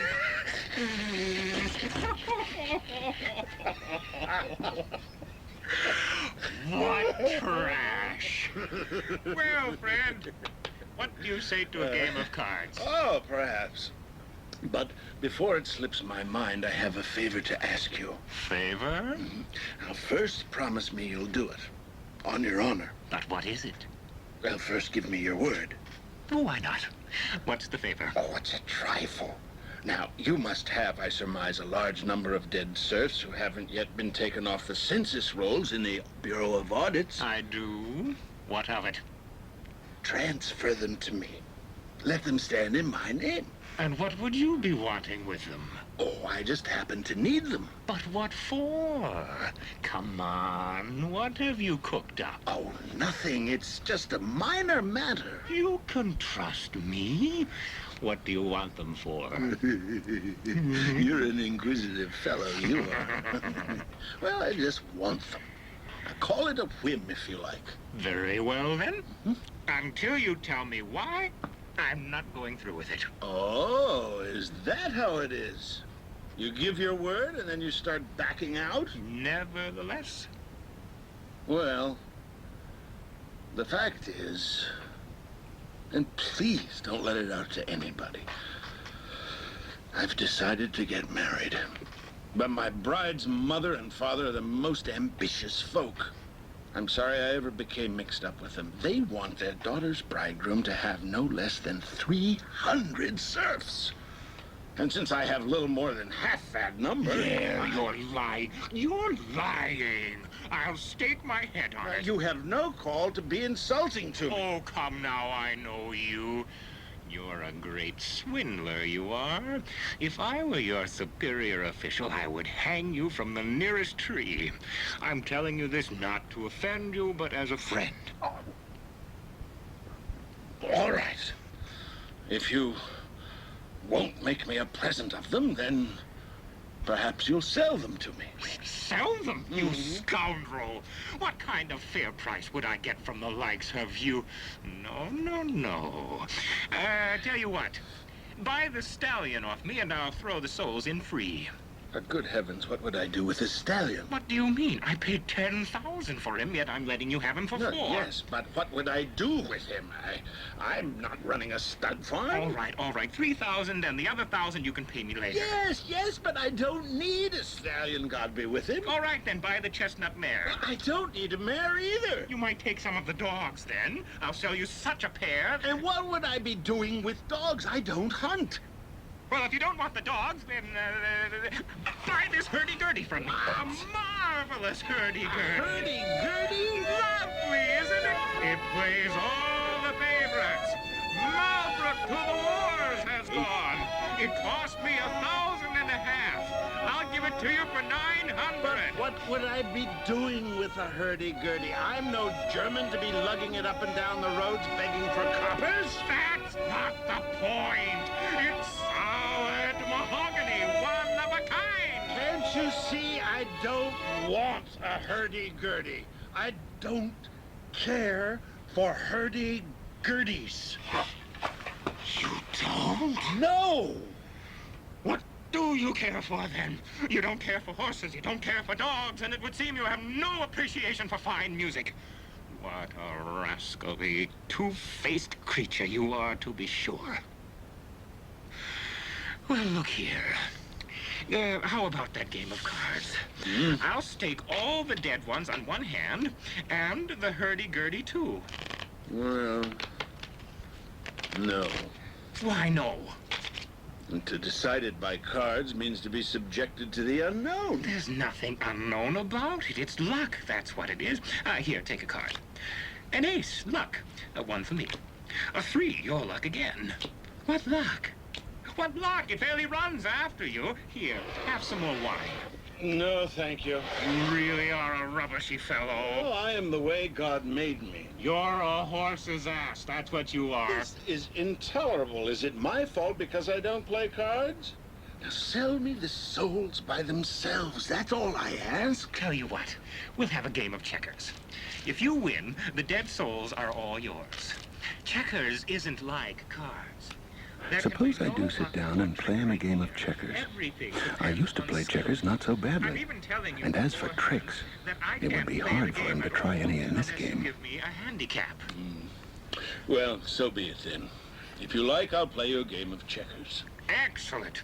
The souls staked against 100 rubles. Well, why? 50 would be enough. What sort of stake is 50? Better to make it 100. By the way, how many checkers do you give me as a handicap? Oh, no, I'm not giving you any handicap, of course. Then at least allow me 2 extra moves. I play very poorly myself. Yes, we all know about you fellows who claim to play poorly. To tell the truth, it's been rather a long time since I've tried my hand. Hey there, what are you doing now? You put that right back there. Move what back? Why, that checker, of course. At that moment, Chichikov perceived, almost under his very nose, still another checker, which, so it seemed, was trying to sneak through to the king's row. Whence it had popped up, God alone could tell. No, I should have known. It's absolutely impossible to play with you. What are you saying? Are you calling me a cheater? I am not calling you anything, but I'm not going to play with you. Oh, no, you can't back out now. The game is started. Play on. No, I won't. There. Finish. Scatter them. Throw them to the winds. It doesn't matter. I remember all the moves. We'll place them back the way they were. No, brother. It is over and done with. So you won't play? No, I don't want to. Porphyry! Pavlushka! Porphyry! What is it, Master? So you won't finish the game, is that it? Out with it. Well, if you had played like an honest man, when you saw you were losing, you decided not to play. Not true. Well, then, beat him up. Beat him up! Beat him up! God knows what at this juncture might have befallen our hero if the fates themselves had not intervened. Suddenly, as if from the clouds, came the quivering sounds of carriage bells and the clatter of cartwheels flying up to the front entrance. A mustachioed fellow in a semi-military frock coat clambered out of the cart and entered the room at the precise moment when Chichikov found himself in the most piteous predicament in which mortal man was ever placed. Permit me to ask which one of you is Nozdrev? Allow me to ask whom I have the honor of talking to. I am captain of the district police. And what do you want with me? I have to inform you that you are under arrest. Under arrest? Oh, what nonsense. You were implicated in an affair involving a personal assault with birch rods upon one Maximov, a landowner, while you were intoxicated. You're lying. I've never heard of any Maximov. My dear sir, allow me to remind you that I am an officer. You can speak like that to your servants, but not to me. At this point, Chichikov, without waiting for what answer Nozdrev would make to this, grabbed his cap as fast as ever he could and, shielding himself behind the captain of the district police, slipped out the front door and scrambled into his carriage. Telephone! Give The whip! The whip, man! Up, sweetie pies! Off we go, my darlings! Ha! Ha! Ha! Ha! Say what you will. If that captain of the district police hadn't shown up, I could have disappeared like a bubble on the water with nary a trace, leaving no descendants, no property, no honored name to bequeath to my future children. Hurry it up, Cellophane! Yes, master! Come on, you crooks! Ha! What a miserable squire that Nozdrev was. Cellophane thought to himself. I never saw such a bad one. I could spit on him for giving horses nothing but hay. It's not so bad for a man to eat poorly, but you've got to feed a horse right. Oats are its meat and potatoes, they are. A horse is a man's best. At that moment, a barouche harnessed to a team of 6 came round a bend in the road, running down upon them full tilt. Whoa! Whoa! Hold on there! Hold on there! Now turn to the right! The right! At the last second, the barouche swerved out of the way and came to a halt, its harness hopelessly tangled with that of Chichikov's carriage. What an idiot! I was yelling at the top of my lungs, turn to the right, you crow! Are you drunk or what? And where do you think you're going at such a clip?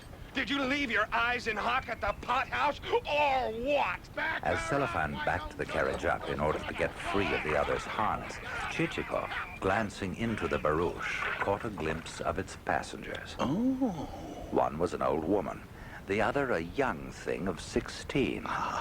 Her face a pretty little oval, round as a newly laid egg, and exhibiting a certain translucent whiteness, as when the fresh egg, in the swarthy hands of the housekeeper testing it, allows the rays of the beaming sun to pass through it. In addition, the fright on her slightly open lips, the tears welling up in her eyes were, in her case, so endearing that our hero stared intently at her for the several minutes it took to disentangle the horses. Then the barouche and 6 swept her away, and all that remained was the road and the smooth, empty expanse of surrounding fields.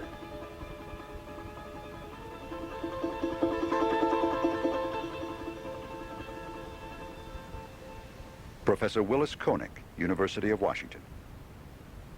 Chichikov should know that so demented a figure as Nozdrev cannot be trusted with the selling of dead souls. Yet Chichikov pushes ahead with his interview.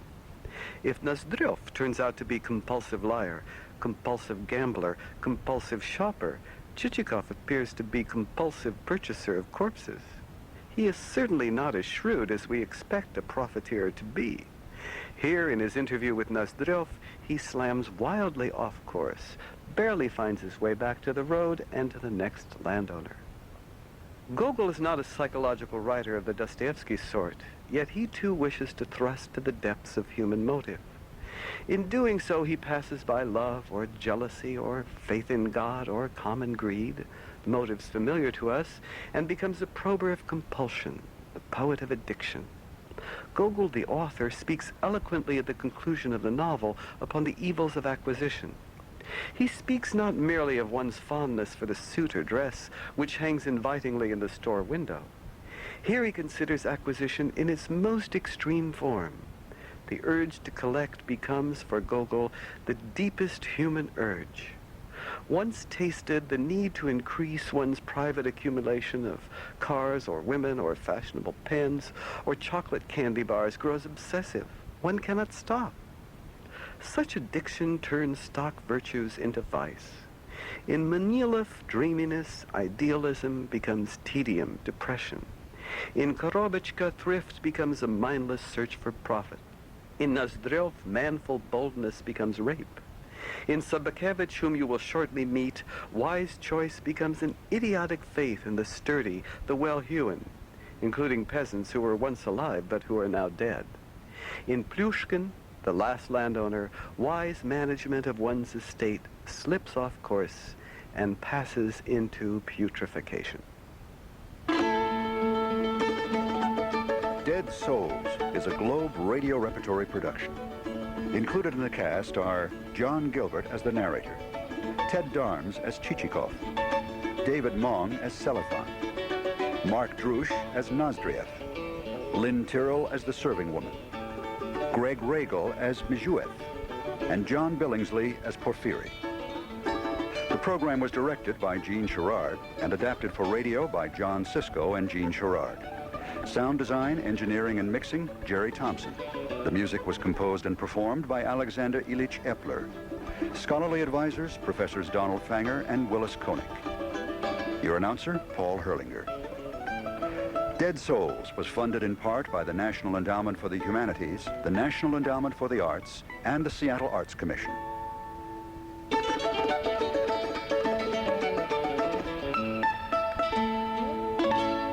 This is NPR, National Public Radio.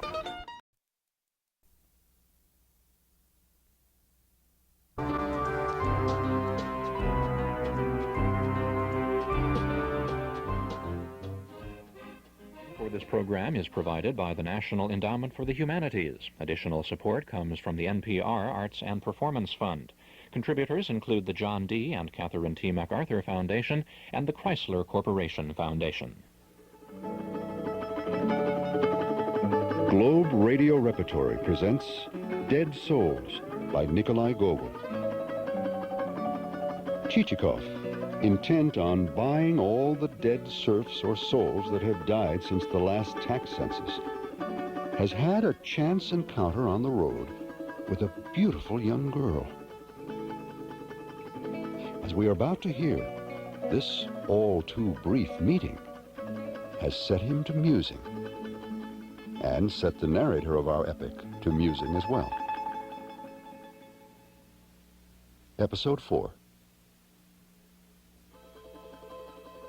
Occasionally in a man's life, he will meet with a phenomenon which is unlike anything he may have chanced upon before. It will awaken within him an emotion that is unlike all others. Running counter to all the sorrows of our lives, a glittering joy will gaily flash by, as at times a glittering carriage with gold on its gear, with its picturesque horses and gleaming plate glass, will suddenly, unexpectedly, speed by some poor backwoods hamlet that has never seen anything more than a country cart. And for a long while, the moujiks stand there, mouths gaping, even though the wondrous carriage has long since whirled away and out of sight. In much the same way has this young girl suddenly appeared in our narrative, unexpectedly, and disappeared in the same way. Glorious little creature. Where's my snuff box? Ah.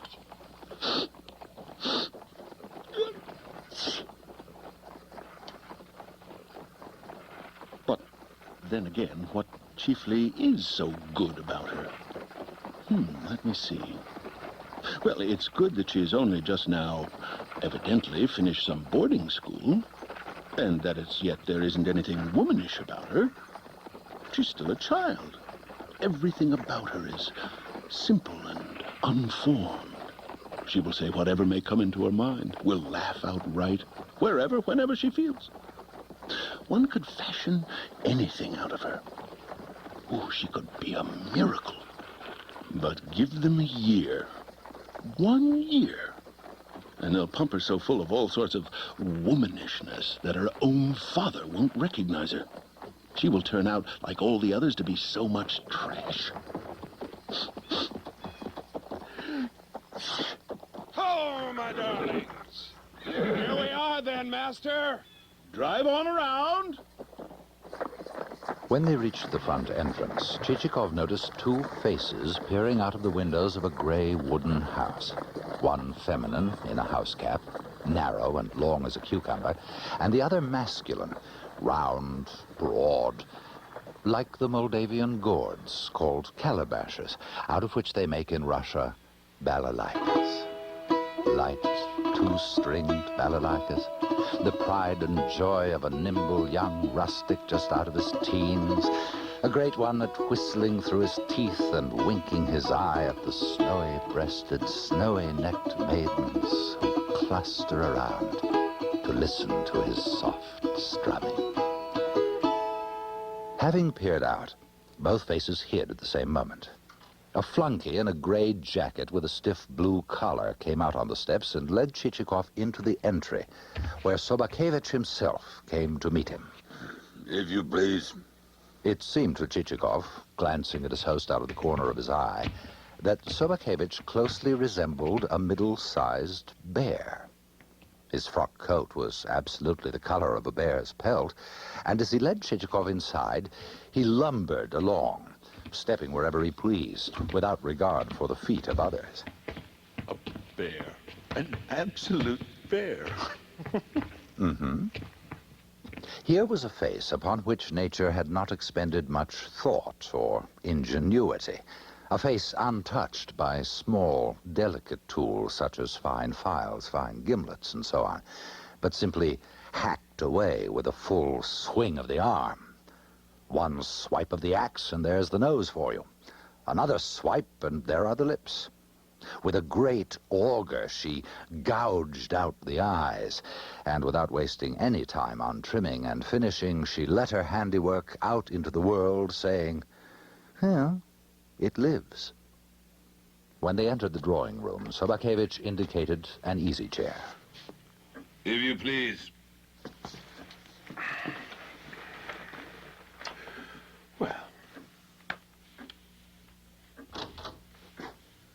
Oh, and this must be... Thedulia Ivanovna, allow me to introduce you, my little pet. This is Pavel Ivanovich Chichikov. If you please. Enchanté, madame. Thedulia Ivanovna seated herself on the divan, drew her shawl about her, and from then on neither batted an eye nor twitched an eyebrow.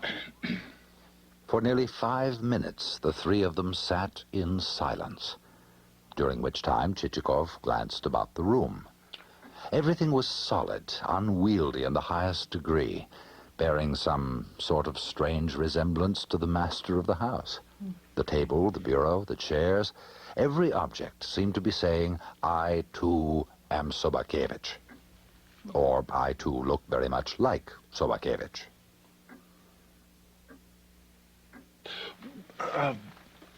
We were recalling you at a party given by Ivan Grigorievich, the chairman of the administrative offices. Last Thursday it was. I wasn't there. What a splendid man. Who's that? The chairman of the administrative offices. He's a fool. Well, of course, every man has his weak points. But take the governor now. What a superb fellow. Brigand. What? The governor is a brigand? Well, I must confess one would never think so. No, on the contrary, there's a great deal of gentleness about him, actually. Put a knife in his hand and he'll slit your throat for a copper. He and the vice-governor with him. Gog and Magog, that's what they are. Well, I must say I find the chief of police to my liking most of all. What a straightforward, frank character A he has. swindler. He'll sell you out and he'll take you in. I know them all. They're all swindlers, every man jack of them. The whole town is like that. One swindler riding a second and using a third as a whip. There's only one decent man, the public prosecutor, and even he, if the truth were to be told, is a swine.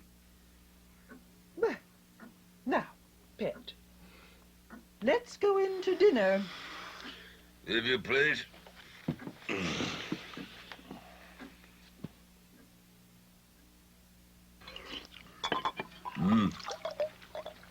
The cabbage soup, my pet, is very good today. Yes, quite lovely. And you won't get a pudding like that in town. Well, all the same, the governor doesn't keep such a bad table. If you knew what goes into those dishes, you wouldn't eat a bite of them. Well, I don't know exactly how they're prepared, but the pork chops and the stewed fish were excellent. It just struck you that way. His rascal of a chef will skin a cat and serve it up to you as rabbit.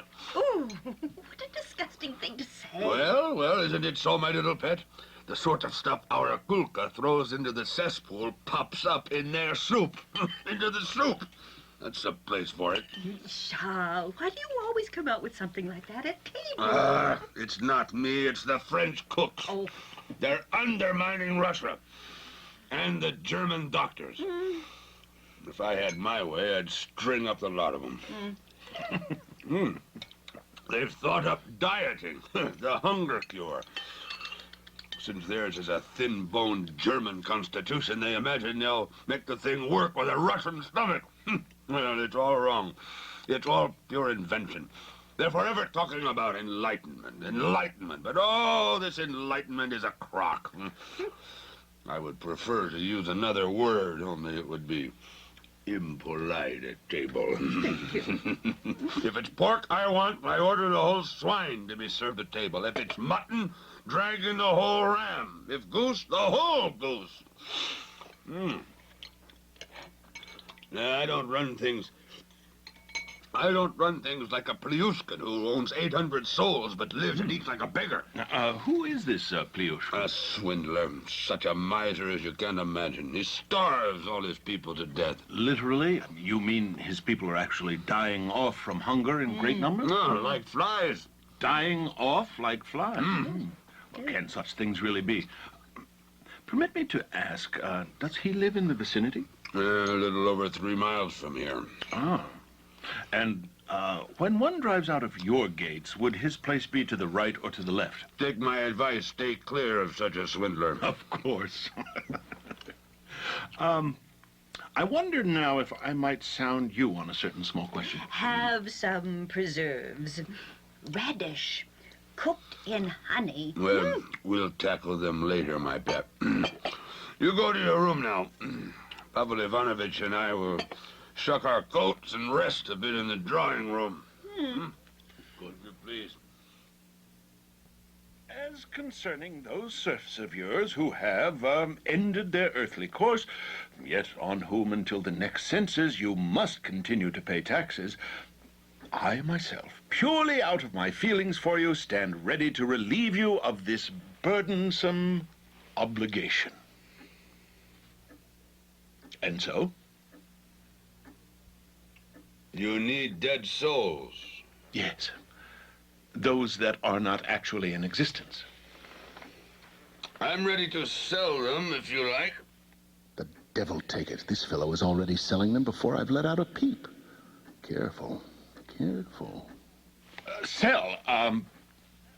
Well, what would the price be, though? It's odd to talk of a price for such... Well, not to be asking too much for them. 100 rubles a head. 100 rubles a head? Is that too high for you? What's your price, then? Well, perhaps I haven't made myself clear, or we have forgotten what we're talking about.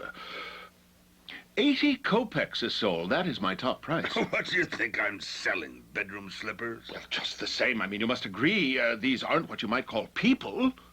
Why, the souls themselves have long since died. All that is left of them is an insubstantial sound. However, I can give you 1.5 rubles, if you like, but certainly no more than that. You ought to be ashamed even to mention such a sum. My price isn't so high.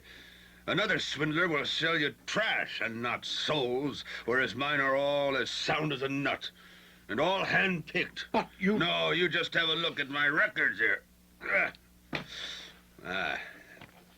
Why, here's Mikhail.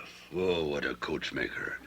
Well, he never turned out a cart, but it was on springs, and he'd upholster it himself and lacquer it as well. Sure. What about Stepan the Cork, my carpenter? Oh, what strength he had. Milushkin, a bricklayer. He could build you a furnace or an oven fit for a palace. And what about Aramis Sorokopiekin? That mujik alone was worth all the others put together. There. That's the sort of people they are, not the sort Plyushkin would sell you. But if you please, why do you enumerate all their good points? There's no good in them now whatsoever. They're all dead. Why, of course they're dead. However, what good are the people now numbered among the living? What sort of people are they? There's so many flies, not people. Yes, but just the same, they are in existence, whereas the others are but a dream. No, they're no dream. Take Mikhail. He was such a mountain of a man that he could never fit into this room. No, he was no dream. And in those hams of shoulders he had a store of strength no horse ever had. I'd like to know where you could find such a dream. No. I cannot offer you more than 2 rubles. If you like, I'll let you have them at 75 rubles a soul, but it must be in government notes. And really, I'm doing it only out of friendship. What is he up to? Does he take me for a fool or what? I find this strange, really. It seems as if we're going through some sort of theatrical performance or a comedy. I mean, I can't explain it any other way. You are, it seems, a man who is quite intelligent, possessing knowledge and an education. Why, the matter under discussion has no more substance than a puff of air. What can such stuff be worth? Who needs it? Evidently, you do. 2 round rubles apiece. Come now. Name me a real price. All right. I'll add on a half a ruble apiece, if you like. Well, if you like, 50 rubles a head, but I'll be taking a loss. You can't find good people at that price. Well, let me tell you, I could get them elsewhere for nothing. Why, only a fool would want to hold on to them and pay taxes on them. To be sure. But let me remind you that purchases of this sort, and I'm telling you this purely out of friendship, aren't always permissible. And were I, or somebody else, to divulge the matter, the purchaser's reputation would be, well, shall we say, tarnished. Well, just as you wish. I am not buying them for any particular reason, as you seem to think, but just because I'm so inclined. So, if you won't take 2.5, then goodbye. 30 rubles a head and they're all yours. No. Goodbye. Oh, hold on. Oh, my foot. Get off my foot. Oh, I beg your pardon. Oh, I've inconvenienced you. Sit down, I beg of you, if you please. Really? I am wasting my time here. Oh, just a moment and sit down. Do you want to clinch the bargain? At 30 rubles? Never. Well, what then will be your last price? 2.5. Really? You hold a human soul at the same value as a boiled turnip. Give me 3 rubles at least. No, I can't. Well, there's nothing to be done with you. Take them if you like. I'm taking a loss, but I guess that's my good nature. I can't help pleasuring a fellow man. I suppose we've got to put through a purchase deed so everything will be in order. That's correct. Well, there you are then. It's settled. Now, give me your hand. Thus was the deal consummated. Both decided to be in town no later than the next day to attend to the purchase deed. Sobakevich went to his bureau and right then and there, with his own hand, began an abstract of all the dead souls involved, giving not only their names, but even designating their good points. Chichikov, for lack of anything to do, occupied himself with an inspection of Sobakevich's ample build in its entirety. It was not long before, as he was wont to do, he fell to musing. God hath surely blessed you bounteously. There, it's just as they say. You are not well cut, but stoutly stitched. Were you born the bear you are, or turned into the bear by your backwoods life? No. I think you would still be the same, even if you had a fashionable education. If they had placed you amid the social whirl of St. Petersburg. The sole difference is that now you can put away half a side of mutton with buckwheat groats, whereas in the capital you would dine on dainty cutlets of some sort with truffles. The list is ready. The list? Ah, well, let's have it, please. Chichikov ran his eyes over it, and was struck by its accuracy and meticulousness. Not only were the trade, position, years, and family status of each dead soul fully transcribed, But there were even to be found on the margins special notations regarding that soul's conduct and sobriety. In a word, the list was a delight to behold. And now for a small deposit, if you please. Well, why do you need any deposit? You will get all the money at once in town. Well, it's the usual thing. Well, I'm sure I don't know how I can give it to you, seeing as I didn't bring any money with me. Well, there's 10 rubles. 10 rubles? Let me have 50 at least. Well, I don't have any more. But of course you do. Very well. Let me see. Here's 15 more, if you insist, for a total of 25. But you must let me have a receipt. What do you need a receipt for? It's better to have a receipt. Who knows what an hour may bring? Anything could happen. Ah, very well. Hand the money over. Hand it over? You can see it right here in my hand. I'll give it to you as soon as you've written out the receipt. If you please, how am I to write out a receipt without having the money in my hands? Very well. Take it and be done. 5, 10, 15, 20. This note is rather old. A bit torn, you can see.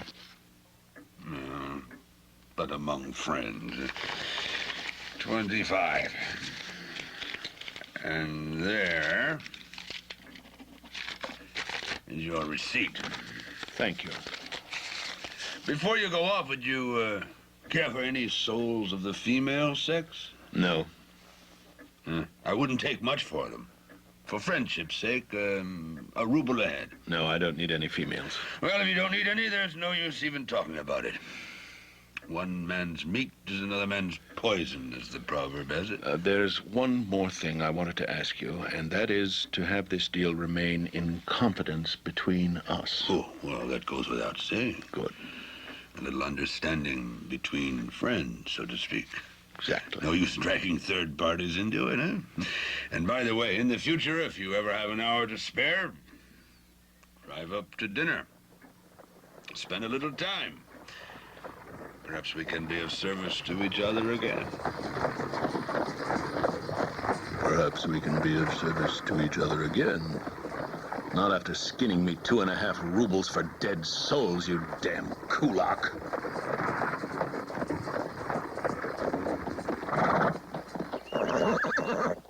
You there, with the beard? What is it? How does one get to Plyushkin's place? Well, don't you know? No, master. God forgive me, I don't. And your hair is streaked with gray.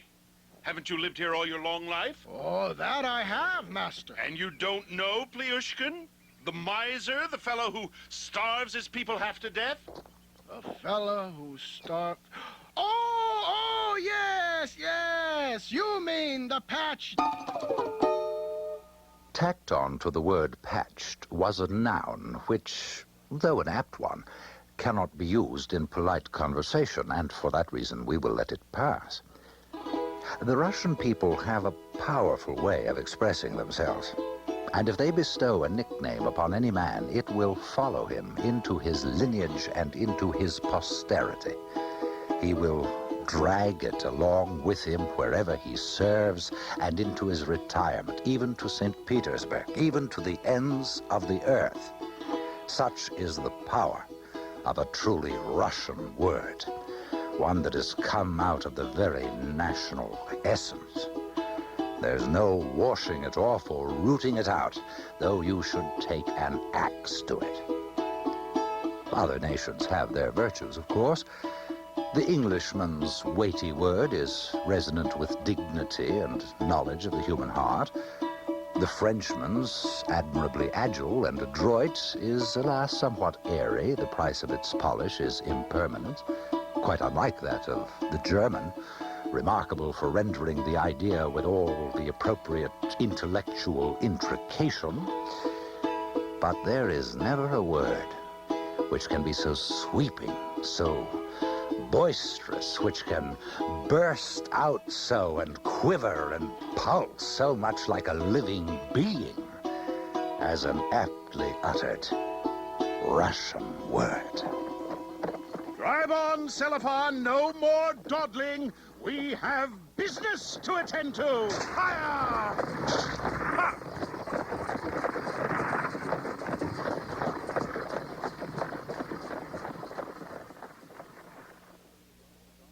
Professor Donald Fanger, Harvard University. This crucial fourth episode has shown us chance operating once more through the fleeting encounter with the 16-year-old blonde, whom we'll be meeting again. And it has added the fourth and next to last of Chichikov's interviews in his pursuit of dead souls. Each of the landowners we've seen has reacted differently to Chichikov's strange proposition. Manilov has given title to his deceased serfs to cement his ideal friendship with Chichikov. Korobichka has sold, worrying all the time whether she's asked too low a price. Nozdryov has shown momentary curiosity about why Chichikov wants such strange merchandise, but then gone on to propose gambling for it. With Sobakevich, the double meaning of dead souls becomes explicit, suggesting that the Imperial Russian censor was not too far off the mark when he objected to Gogol's title on grounds that it was a contradiction in terms and therefore blasphemous. As the mountainous Sobakevich listens expressionlessly while Chichikov explains his interest in acquiring goods that are merely not actually in existence, Gogol comments, "It seemed as if there were no soul at all in his body, or if it was there, that it was not at all in the place it should be."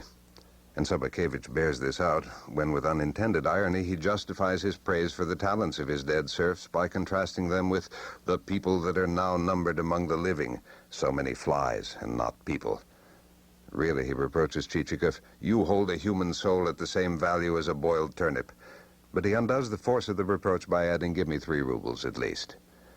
Sobakevich is only the most graphic example of the disproportion between body and soul in all the principal characters of Gogol's book. Hence all that detailed attention to food. In this episode, for instance, Gogol writes that when they got up from table, Chichikov felt all of 35 pounds heavier.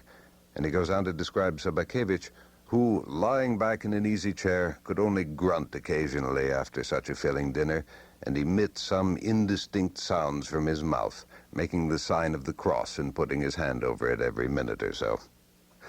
Lest it be thought that he's merely satirizing country types, Gogol has Chichikov ruminate about his host. Were you born the bear you are, or were you turned into a bear by your backwoods life? Only to conclude, no, I think you'd still be the same, even if you'd had a fashionable education and lived amid the social whirl of the capital. In the same way, he has generalized Korobichka and Nozdryov. These are human essences, and beyond that, essences of Russia. And it is the concern with essential Russia, as it exists and as it might exist, that gives his novel its epic dimension. We have seen that concern in the narrator's closing celebration of the Russian word, the most vital actor in Gogol's created world. We will be seeing it again.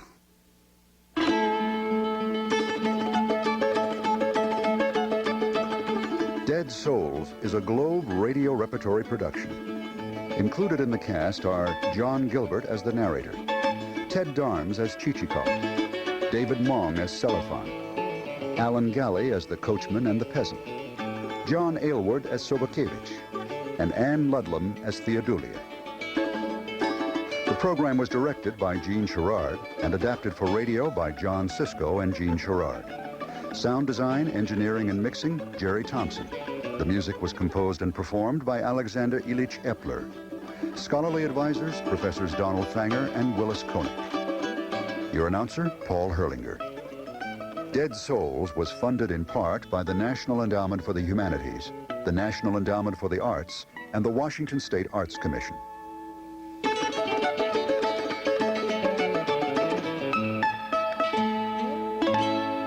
This is NPR, National Public Radio.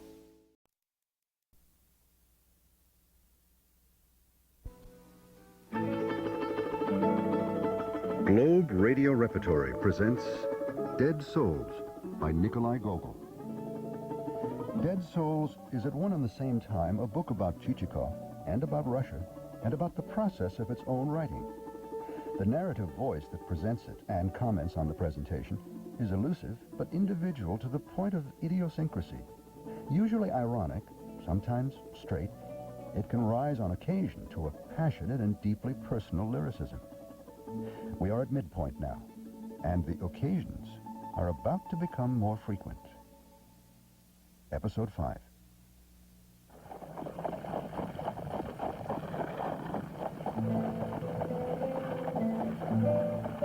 In former days, long ago, during the years of my childhood, now as irretrievably fled as a gleam of light, it was a gladsome thing for me to be driving up for the first time to some unfamiliar place. Every structure, everything, as long as it bore the impress of some noticeable peculiarity, everything would bring me to a stop and amaze me. Whether it were a stone government building with half its windows false ones sticking up all by its lonesome amid a cluster of huts, or a well-rounded cupola covered all over with white sheet iron, rearing over a new church as white as snow, or a marketplace, or some village dandy, nothing evaded the curious eye and the fresh, fine observation of a child as I thrust my nose out of the traveling cart. And nothing then seemed sordid or vulgar to me. Now I drive up to every unfamiliar village and look apathetically at its vulgar appearance. To my time-chilled gaze, things seem bleak, and I am not amused. And what in former years would have aroused an animated expression, laughter, and unceasing speeches glides past me now. And my expressionless lips preserve an impassive silence. Oh, my youth. Oh, my fresh vigor. Telephone! Back, however, to our story. Have we left the road again? No, sir, Pavel Ivanovich. It's taking us into a village. Plyushkins from the feel of it. In we go, then. Beneath the wheels of Chichikov's carriage, the logs of the roadway now rose, now fell, like the keys of a pianoforte.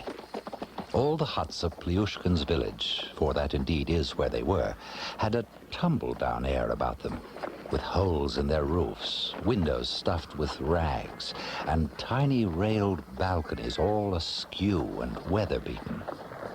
Two village churches reared up side by side, a deserted one of wood and one of stone with yellowish walls covered with stains and blotches and cracks. At last, the landowner Plyushkin's house came into view, like some decrepit invalid, low and inordinately long. All but two of its windows were shuttered or simply boarded over, and pasted over one of the two was a triangle of dark blue paper, such as comes wrapped around loaves of sugar. Behind the house stretched an old, vast garden, a garden gone wild, overgrown and stifled with weeds and hop vines. Through a thick tangle of twigs and leaves, a single maple branch thrust out its green paw. Getting under one of its leaves, God alone knows how, a beam of sunlight would suddenly transform it into a thing of transparency and fire that shone wondrously for a moment amid this dense darkness. What a godforsaken place. Wait here, Cellophane. I'll take a look. Who is it? Oh, I say, Mother, is your master... At home. And what was it you wanted? I have business with him. Go in the house. Oh, yes. Chichikov stepped into a dark, wide entry out of which cold blew upon him as from a cellar. From there he found his way into another room, equally cold and dark, and then to a third, meagerly lit by a single candle. Gazing about him, Chichikov was struck by the room's disorder, cluttered as it was with piles of broken furniture and heaps of dusty rubbish. Nearest him stood an ancient bureau, topped by a mound of paper closely covered with writing. A lemon so mummified that it was no bigger than a walnut, and a wine glass that held some kind of liquid and 3 dead flies. Here a bit of sealing wax, there a scrap of cloth, nearby 2 ink-stained quills, and next to them, a perfectly yellowed toothpick. Oh. Ah, there you are, Mother. Where's your master, then? The person to whom Chichikov addressed this question answered not a word, but simply stood there, in a greasy dressing gown, ripped and torn with the quilting coming out in tufts, an old worn nightcap, and tied about the neck, something that might have been a stocking, perhaps, or a bandage, or even an abdominal supporter. Well, what about your master? Is he at home or what? The master is here. But where? What's the matter with you, man? Are you blind? Forgive me, but I don't... You are talking to the master. Talking to the... Oh, of course. But how could I be so... Well, the purpose of my visit is that, having heard such a great deal about your... Virtue and the rare qualities of your soul, Chichikov had nearly said, but brought himself up short, casting another glance at the collected heaps about the room. Your economy and orderliness, your rare skill in estate management, I deemed it my duty to make your acquaintance and pay my respects in person. You may as well sit down, then. It's rather a long time since I've seen any callers, and I say good riddance to them.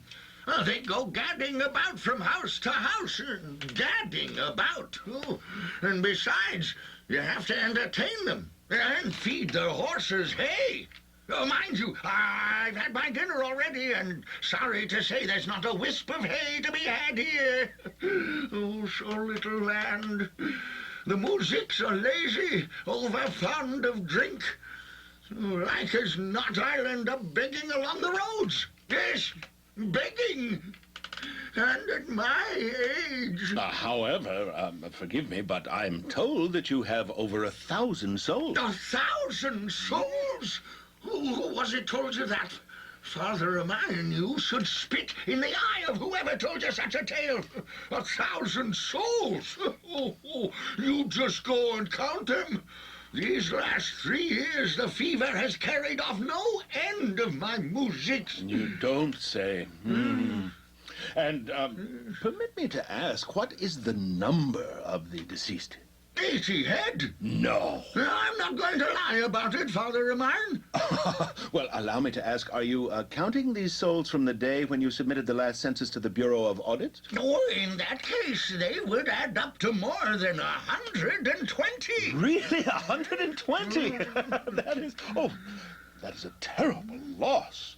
Terrible. What can one say? I can only commiserate with you. Commiseration isn't something you can put in your pocket. Well, there's a certain captain, for instance, living near me. The devil knows where he's bobbed up from. Claims to be a relative, no less.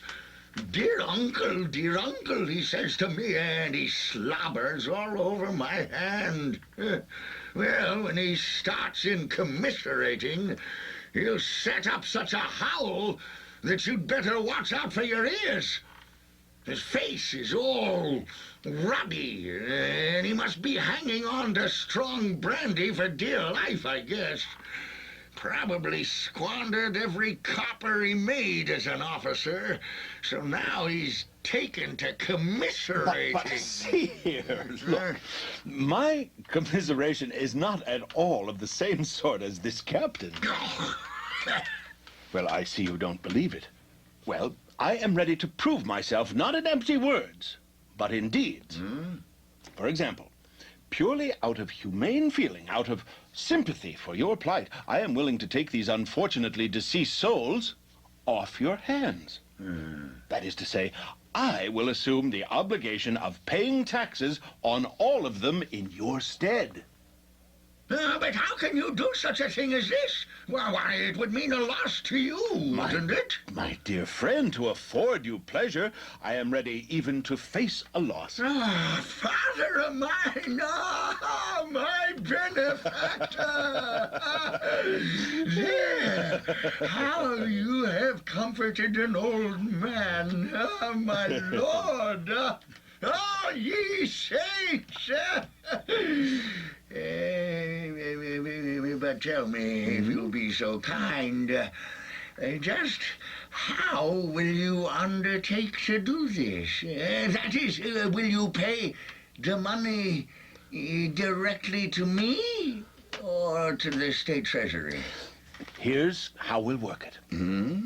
We'll put through a purchase deed for them, just as though they were still living and as though you had sold them to me. Yes, a purchase deed. Well, you know, a purchase deed now, that means expenses, very considerable expenses. Well, the clerks are so greedy nowadays. Why, in my view... Please, now don't trouble yourself about such matters. Why, considering my profound personal regard for you, I'd be willing to take upon myself all the expenses connected with the deed. Would you now? Well, that's very generous of you. Very generous and thoughtful. Well, now, this calls for a bit of tea and a bite to eat. Mavra! Where is that woman? Mavra! Worthless and lazy like all the rest of them. What is it? Ah, there you are. Now get the samovar going, do you hear? And take this key and go into the storeroom. Now look on the third shelf from the bottom on your right. There you'll find the Easter sweet cake that Alexandra Stepanovna brought me. My only living daughter, father of mine, and worthless as they come. Brought me the cake to soften me up so she could wheedle money out of me, but I sent her packing without so much as a kopeck. Now, let's see, where was I? Yes, the cake. It may have gotten somewhat moldy on top, Mavra, but you just take a knife and scrape away the worst of it. Yes, master. And don't you yes master me. I'm not finished with you yet. Now, the crumbs you scrape off, you don't throw them away.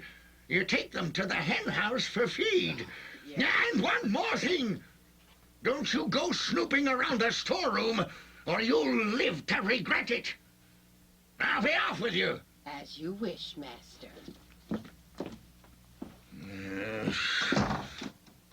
Servants.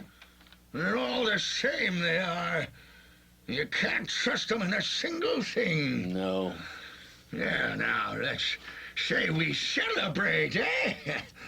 Now, how about a small drink? I have a glorious cordial.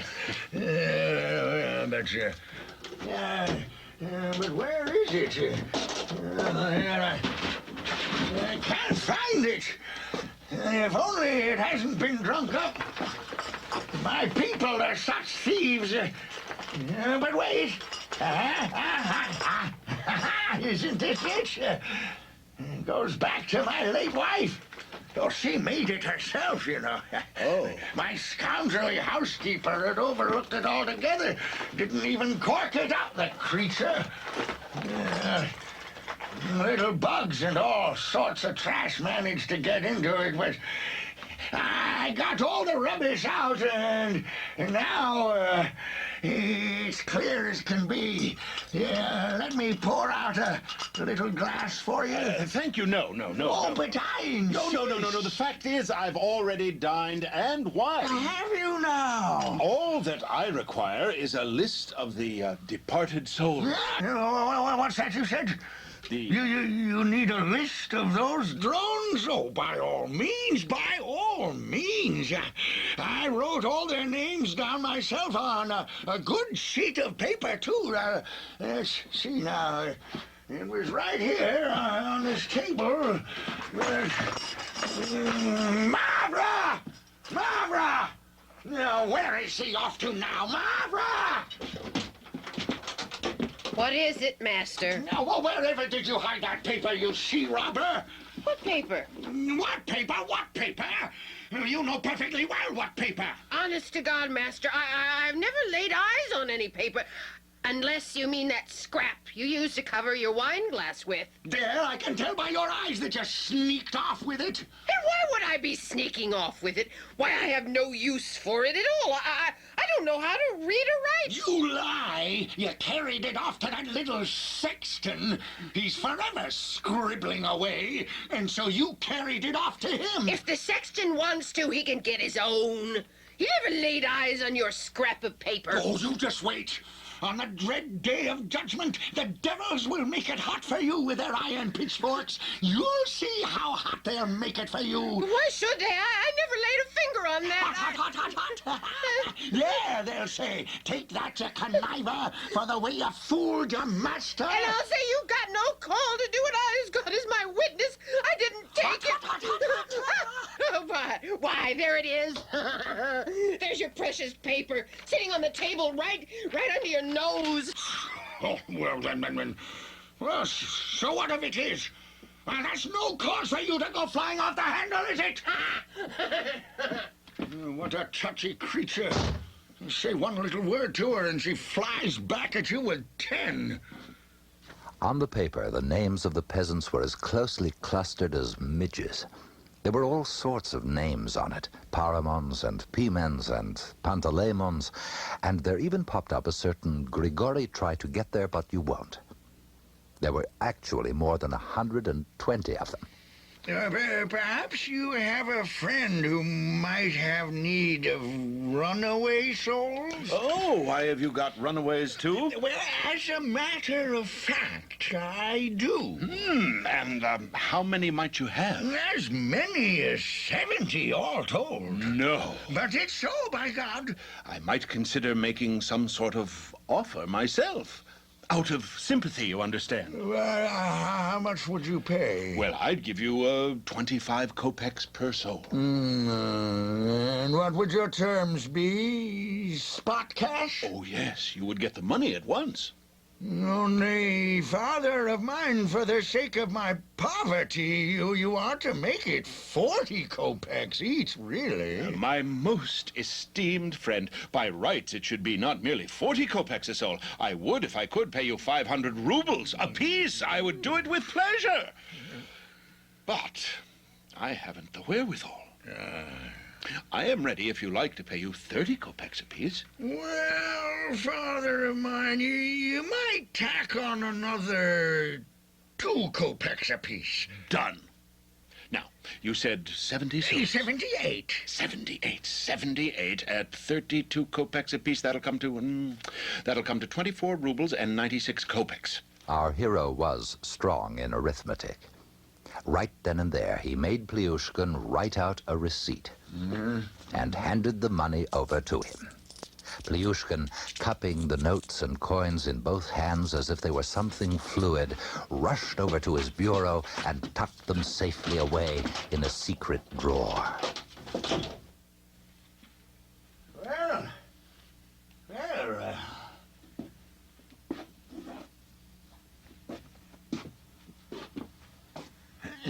are you preparing to leave?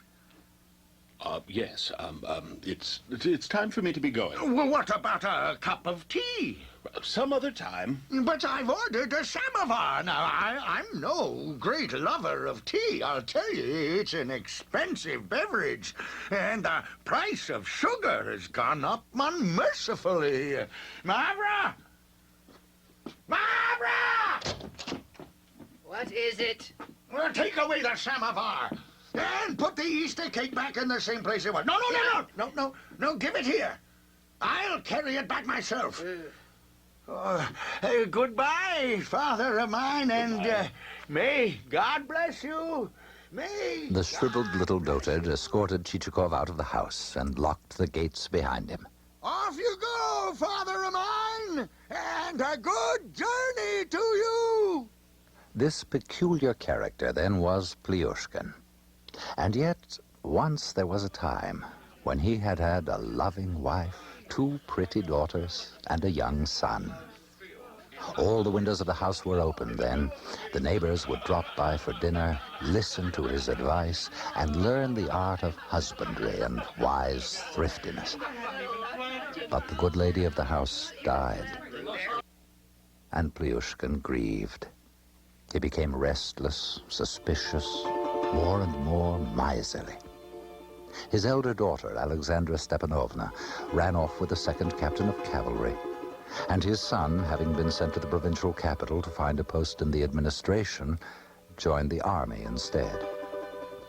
Finally, his remaining daughter died, and Plyushkin was left sole watchman, guardian, and possessor of his riches.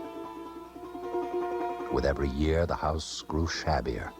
More and more windows were boarded up. With every year, fewer merchants came to call. His hay and wheat rotted.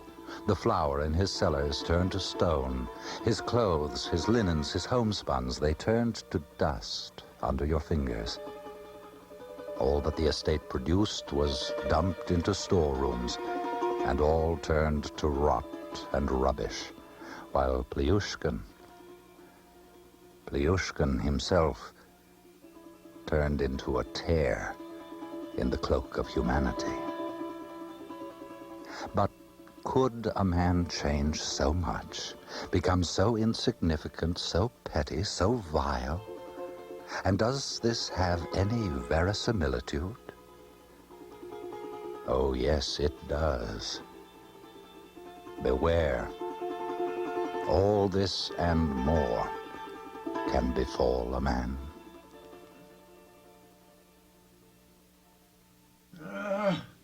Where's that key? Ah. Plyushkin, left alone in his room, went to his bureau, took out the money Chichikov had given him, and counted it out again, down to the last kopeck.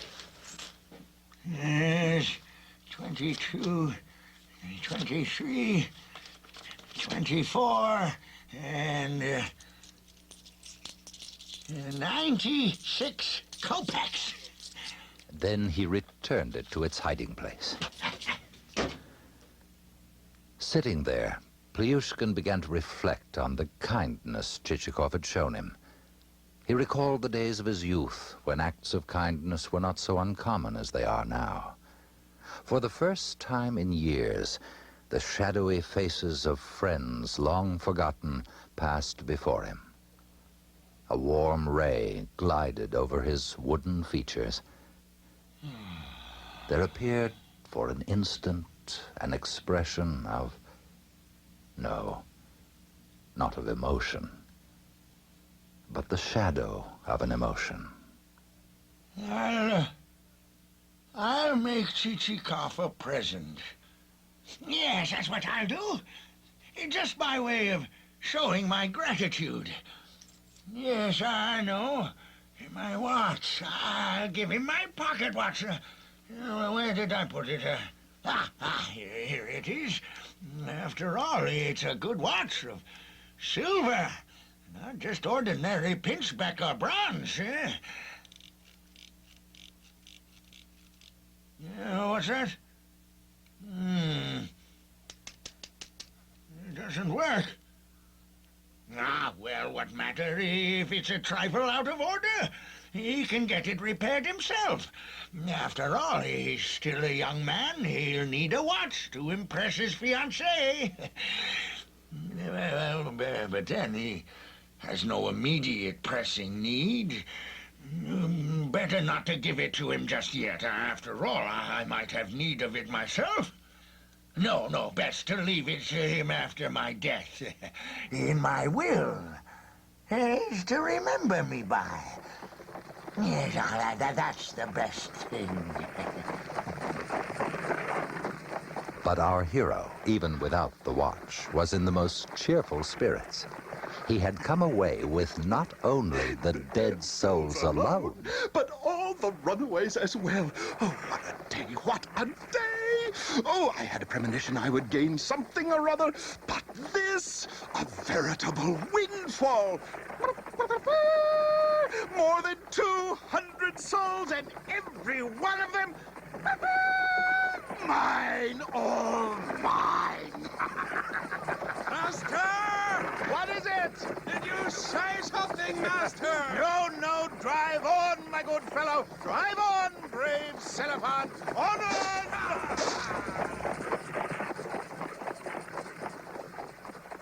Professor Donald Fanger, Harvard University. The author's lament that opens this episode, about his vanished youth and fresh vigor, sounds a new note in Dead Souls, and is not the least of the book's surprises. To some, this sermon-like solemnity may seem overwrought and out of place. It is certainly not the latter. For one thing, Gogol understood comedy to be something far more than entertainment.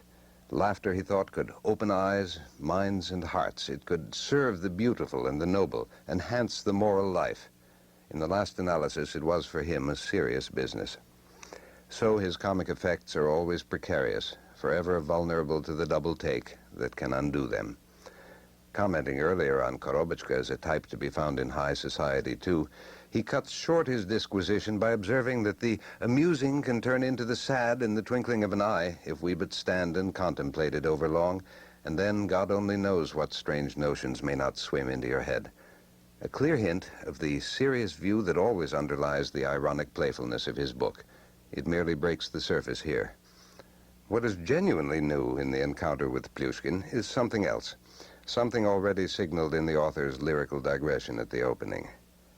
It is the introduction of the element that drives every novel: time, becoming, biography. Plyushkin is the first character in Dead Souls to be given a past that explains his present, and so, who knows, perhaps a future.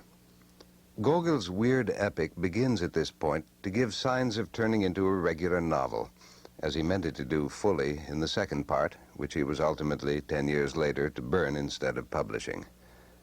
But first, it will turn into a triumphant comedy of errors, as the action shifts back from the torpid countryside to the vapid town.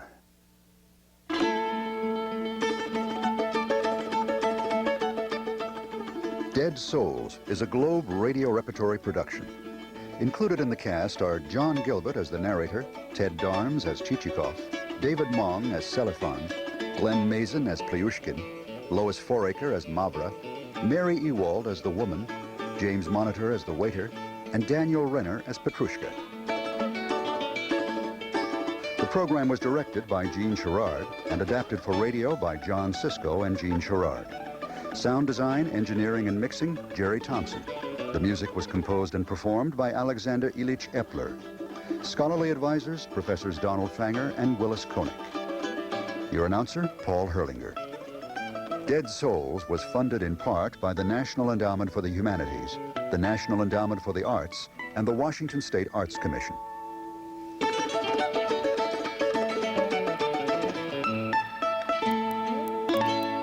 This is NPR, National Public Radio.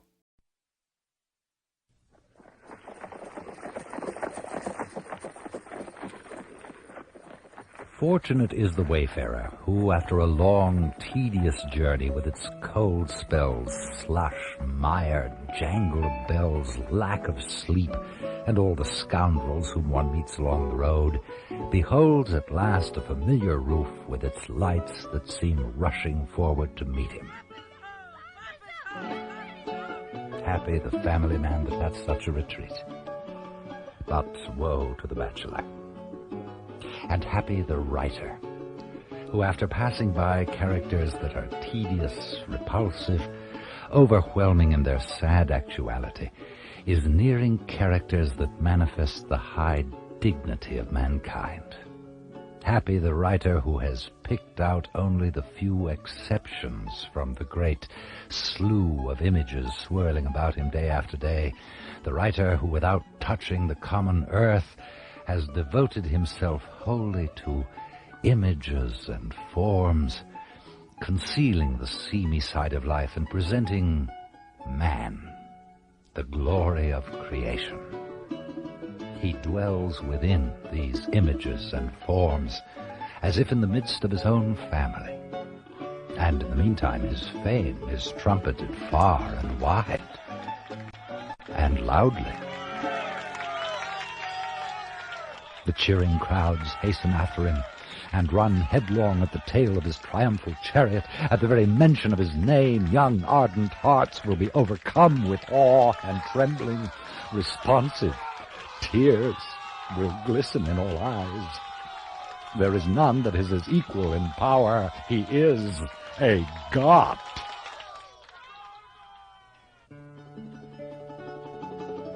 Not such, however, is the lot, and different is the fate of the writer who dares to bring out all the things that are before man's eyes at every minute, yet which his unheeding eyes see not. All that fearsome, slimy morass of trivia that have bogged down our lives. All that lurks within the cold, broken, workaday characters with which our earthly path is beset. It will not be given to this writer to reap the plaudits of the populace, nor will it be his to behold the tears and raptures of the souls he has stirred. And finally, he will not escape the judgment of his times, which will style as base and insignificant the creations he has cherished, and will consign him to an ignoble place in the ranks of those writers who have insulted humanity. He will be left in the middle of the road, like some traveler without kith or kin. Harsh will be his course in life, and bitterly will he feel his loneliness.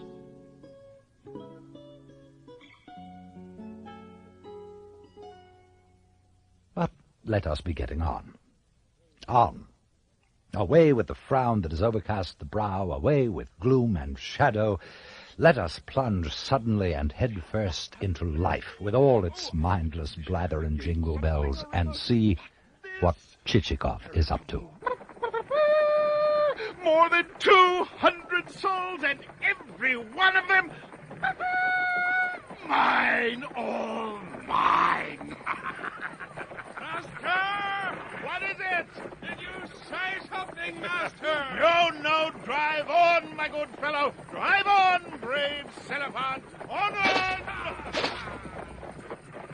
It was already dusk when they drove up to the town. Light and shadow had become thoroughly intermingled, and it seemed all objects had also become intermingled among themselves. The striped toll gate had taken on some indeterminate hue. The mustaches of the soldier on duty seemed to be up on his forehead above his eyes, and as for his nose, why, he seemed to have none at all. The street lamps had not yet been lit. Only here and there were lights beginning to appear in the windows of the houses, while in the lanes and blind alleys, scenes and conversations were taking place inseparable from this time of day. I never let him take liberties with me. No more fighting, you cretin! I'll take you to the station house and show you Soldiers, cabbies, workmen, and beings of a peculiar species who look like ladies, wearing red shawls and shoes without stockings, and who dart like bats across the street at nightfall. Chichikov, in his happiness, took no notice of them. At last the carriage, after a considerable bounce, plunged as if it were sinking into a pit through the gates of the inn. There he was met by his servant, Petrushka. Welcome, Master. You can see, I've been waiting up for you. The tavern waiter, too, came running out with a candle to light the way to his room. You've been pleased to take a long holiday. Yes. Well, what's new here since I left? Everything's well, glory be to God. Here we are, then. Yesterday, we had some lieutenant or other arrive. He's taken room 16. A lieutenant? Don't know who he is. From Ryazan. He's got bay horses. From Ryazan? Mm-hmm. Fine. Here you go. Well, thank you, Your Excellency. Thank you. Petrushka, it's ripe in here. You might at least have opened the windows. But I did, Master. I had them open all the time. Petrushka was lying, and his master knew that he was lying. But he no longer wanted to argue the matter, for he was much fatigued by his trip. After having eaten the lightest of suppers, consisting only of a suckling pig, Chichikov immediately undressed and, climbing under his blanket, fell into fast, sound slumber. That marvelous slumber, which is known only to those fortunate beings who are bothered neither by hemorrhoids, nor fleas, nor overdeveloped mental faculties.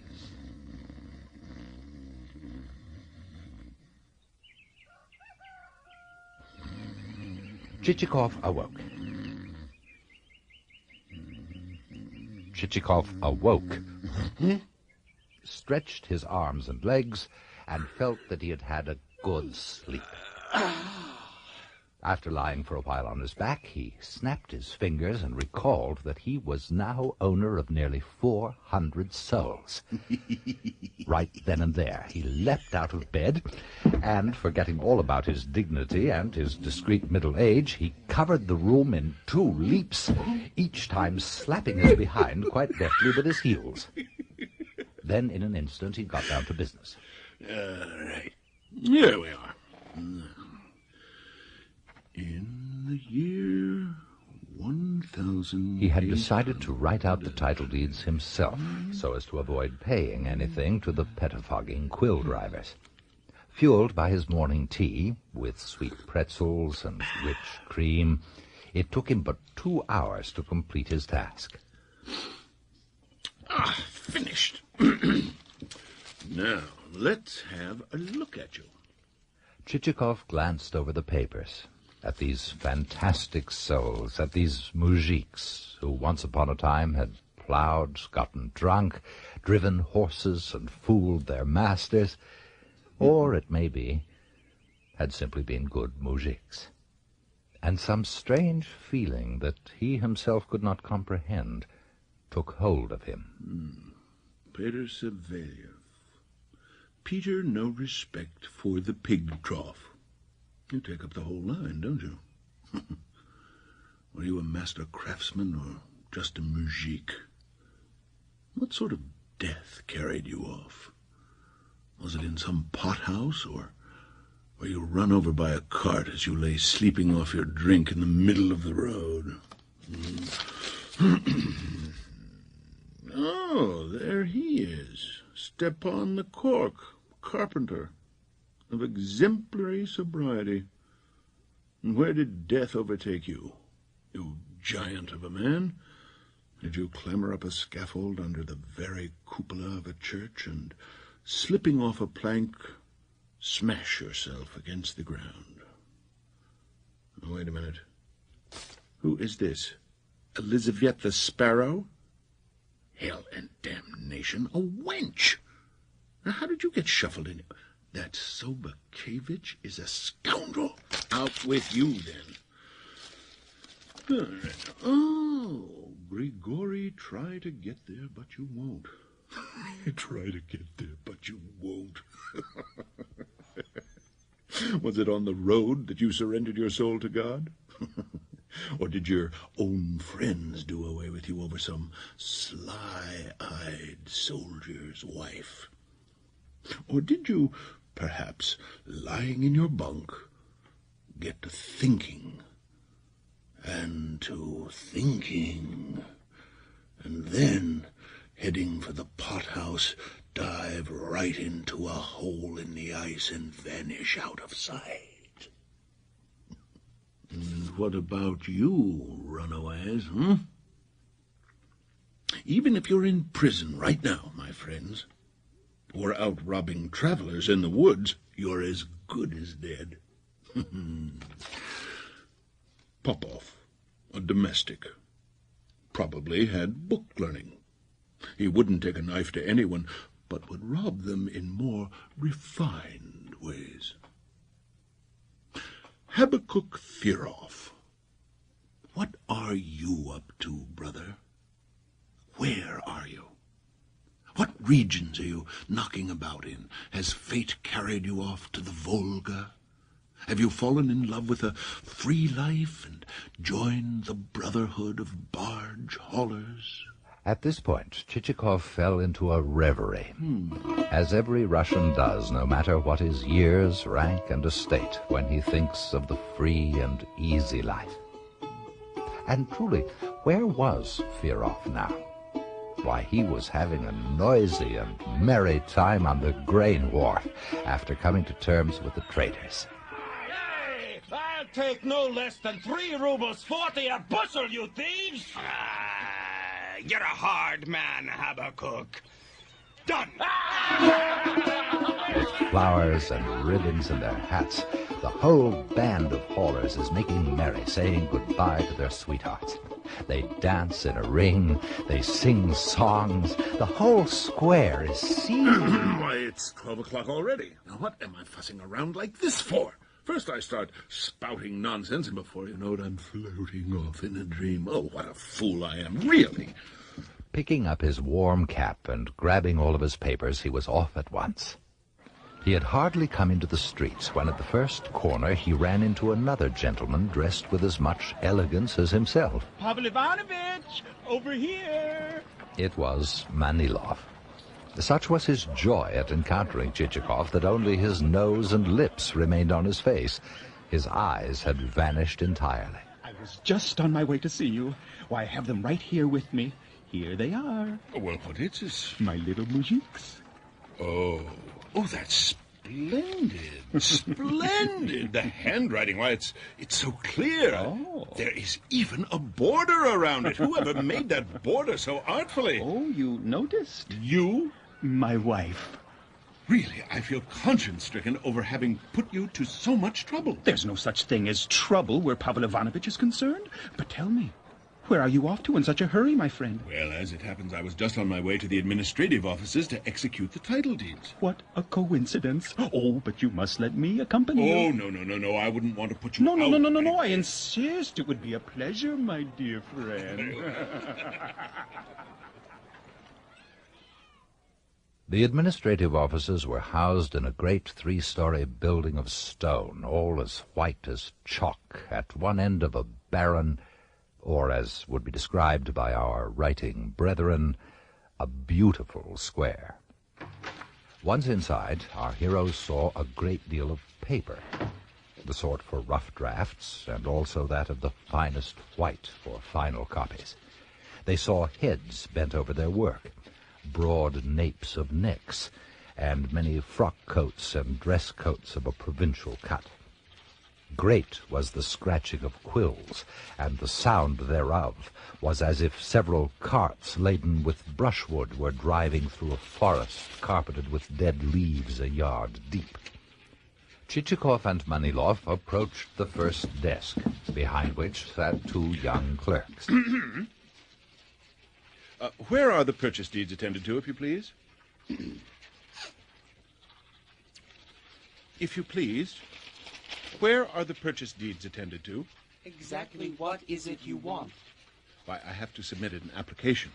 Exactly what is it you bought? First, I would like to know, where is the desk for making out purchase deeds? Is it here or elsewhere? Yes, but first tell us what you bought and what you paid, and then we'll be able to tell you where to go. As it is, we don't know where to send you. Now, look here, my dear sirs, I know very well that all matters relating to purchase deeds are attended to in one place, and therefore I am asking you to show me the desk for purchase deeds. But if you don't happen to know what's going on here, why, we'll ask someone What you need is the division of purchase deeds. And where is the division of purchase deeds? That's under Ivan Antonovich. And where is Ivan Antonovich? The clerks jabbed their fingers in the direction of another corner of the room. Chichikov and Manilov marched off until they reached Ivan Antonovich, who appeared utterly absorbed in his papers. If I may ask, is this the desk for purchase deeds? If I may ask, is this the division of purchase deeds? It is. Well, my business is this. I have bought up from various owners of this district serfs whom I want to transfer elsewhere. I have brought with me not only the deeds themselves, but also accompanying letters of authorization. if you'll allow me... And have you brought the application with you? I've brought that as well. I'd like... Well, I'm in a hurry, so could this matter be concluded today, if possible? What? Today? Today is out of the question. It is necessary to make further inquiries, whether there are any liens on the property and the like. However, if it comes to that, in order to expedite matters, well, Ivan Grigorievich, your chairman, is a great friend of mine. But then Ivan Grigorievich isn't the only one here. There are others, too. The others won't suffer. I was in the service myself. I know what it's all about. Chichikov, taking out a banknote, laid it down in front of Ivan Antonovich, which the latter failed utterly to notice and instantly covered with a ledger. Chichikov was about to draw his attention to it, but Ivan Antonovich intimated with a motion of his head that there was no need of pointing it out. Go to Ivan Grigorievich. Let him issue the order through the proper channels, and the matter won't suffer when our turn comes. This fellow here will bring you to the chairman's office. Our heroes were guided down a dark and not particularly clean corridor until they reached the offices of the chairman himself, who, as it happened, was not alone, for seated with him was none other than Sovakievich himself. As the newcomers entered, the chairman rose and welcomed them. Come in. What a delightful surprise. Nice to see you, my friend. Good of you both to drop by. Pavel Ivanovich, I'm especially glad to see you. Why, Mikhail Semyonich here has been telling me all about your successful business dealings. Oh, he has? Most interesting. Yes, most interesting. So you have made acquisitions? Yes, I have. Good thing. A really good thing. Well, do you think so? Well, yes, I can say myself that I could not have done any better. And why don't you tell Ivan Grigorievich just precisely what you have acquired? What folk he has bought, pure gold. Why, I even sold him Mikhail, the coachmaker. Not really. You sold him even Mikhail. Yes. But I know this man, a splendid master craftsman. He built my drosky for me. I can't believe you'd part with him. I can scarcely believe it myself. But if I may ask, didn't you tell me at one time that he had died? Who? Mikhail dead? Oh, no. It's his brother who died. Mikhail himself is alive as can be, healthier than ever. Odd. I could have sworn... Well, just a few days ago, he built me the sort of carriage you'll never find in Moscow. And how could you bear to part with him? Oh, if it was only Mikhail. But I sold him Stepan the Cork as well. No. And Milushkin, my bricklayer. Really? And Maxim, my bootmaker. They all went. I sold all of them. But why, my friend? It would seem these people were indispensable. Masters at their craft. Why? Well, who can say why? I must have had a fit of foolishness. Let's sell him, I said, and sell him I did. Extraordinary. Well, allow me to ask, Pavel Ivanovich, how is it that you're buying peasants without any land? Or are you buying them for resettlement? Well, yes, that's it, for resettlement. Well, if it's for resettlement, there's no problem then. And whereabouts will you settle them? Yes, whereabouts? Whereabouts? In the province of Kherson. Oh, there are fine lands in Kherson. You can grow anything there. Oh, yes. But will you have sufficient land? Well, enough for the peasants I bought. Have you a river there or a pond? A river. However, there's a pond there as well. Ouch, but you're lying. I doubt if there was any river or pond or any land for that matter.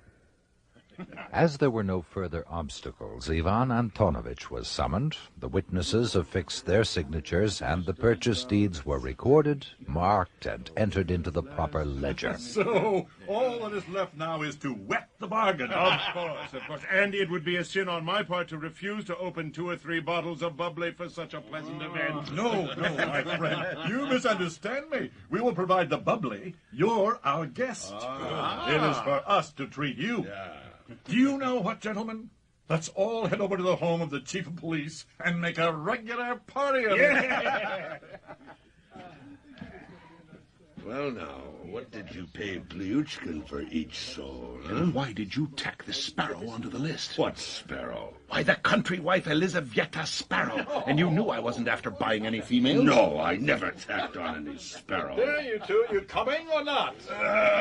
The entire party made their way in a friendly throng to the house of the chief of police, where, lo and behold, there appeared a table, and on that table salted sturgeon, the great white kind, salted sturgeon, the ordinary kind, smoked and salted salmon, caviar, both pressed and freshly salted, herrings, salted sturgeon, the star-shaped kind, cheeses, smoked tongues, a fish head pie, a pepper mushroom pie, fritters, dumplings fried in butter and dumplings broiled, and salted sturgeon fillets.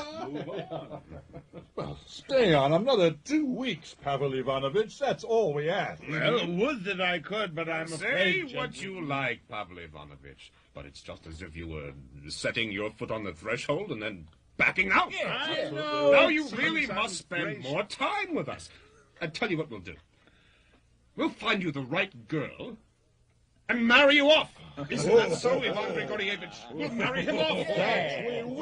We will. You can resist hand and foot if you like, but it won't do you any good, Pavel Ivanovich. We'll marry you off just the same. Well, then, what's the use of resisting hand and foot? Yes. What's the use, indeed?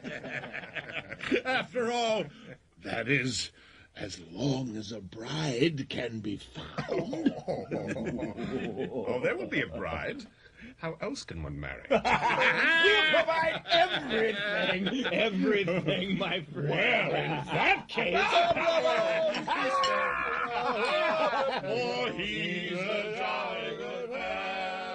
After the champagne, which added still more spirit and gaiety to the gathering, they uncorked a considerable quantity of Hungarian wine. They shouted and spoke of everything on earth, of politics, and even of military matters. They propounded free and daring ideas for which at another time they would have given their children a sound whipping. Right then and there, they resolved forever some of the most complex and difficult problems that had long plagued mankind. And if that won't bring an end to all wars, I don't know what will. No! I'm so ridiculous. Why did you do that? Chichikov felt himself in so jolly a mood by this time, he actually imagined that he really was a landowner of Kherson. He spoke at length of sundry improvements, of the scientific rotation of crops, and of the happiness and bliss of twin souls. To prove his point, he began reciting Werther's versified epistle to Charlotte. Sun, moon, and stars may continue on their course, but for me there is neither day nor night in the sway of that secret force. Oh, my secret force. It was many hours later when the public prosecutor's droshky bore Chichikov home to the inn. The driver was an experienced lad, inasmuch as he was able to hold on to the reins in one hand and keep Chichikov upright with the other. When the droshky reached the inn, Selifan and Petrushka were waiting up for their master. Oh, that's the little woman. Oh, my darling bride-to-be, flaxen fair with rosy cheek, a little dimple on the right one. Yes. Easy, master. There we go. Step by step. Well, congratulate me, Selifan. I'm going to get married. What's he saying? Never mind that, Petrushka, but give me your hand. Yeah, here we are, master. This way. Up. Did I mention her rosy red cheeks? Yes, master. All right. And we're all going to live together in Kherson. Yes, of course. All of us. You and me and Petrushka and Stepan the cork. Who's Stepan the cork? Quiet. No, master. That's not your door. Your door is this way. Come along now. That's it. Oh, Which reminds me, Sheriff, you've got to get all the resettled serfs together. Now, call a muster of them. Yes. I have got so many important things I must tell them. Yes, Master. Of course. Petrushka, off with his frock coat. All right, now, let's get him into bed. Wait. Get his boots on. In a twinkling, the landowner of Kherson fell fast asleep. Selifan and Petrushka exchanged a glance. Without saying a word, they left the inn together and glided into the pothouse across the street. What they did there, God alone knows. But they came out an hour later, arm in arm, walking very slowly and paying a great deal of attention to not bumping into sharp corners. They were a full 15 minutes climbing the staircase before victory was theirs and they reached the top. They collapsed in a heap, both falling asleep at the same instant and giving forth snores of an unheard-of intensity, to which their master responded with a high-pitched wheezing.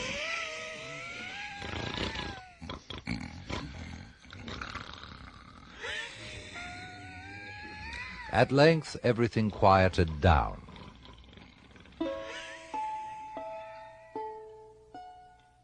The inn was enveloped in profound sleep, save that in one little window there was still a light to be seen, where some lieutenant, the one who had come from Ryazan, lived. Evidently he had a great weakness for boots, inasmuch as he'd already bought himself 4 pair, and was now incessantly trying on a 5th. Several times he approached the bed in order to throw them off and lie down, but somehow could not bring himself to do so. The boots were so well made. And for a long time he kept lifting, now this foot and now the other, inspecting the deftly and wondrously turned heel of each boot.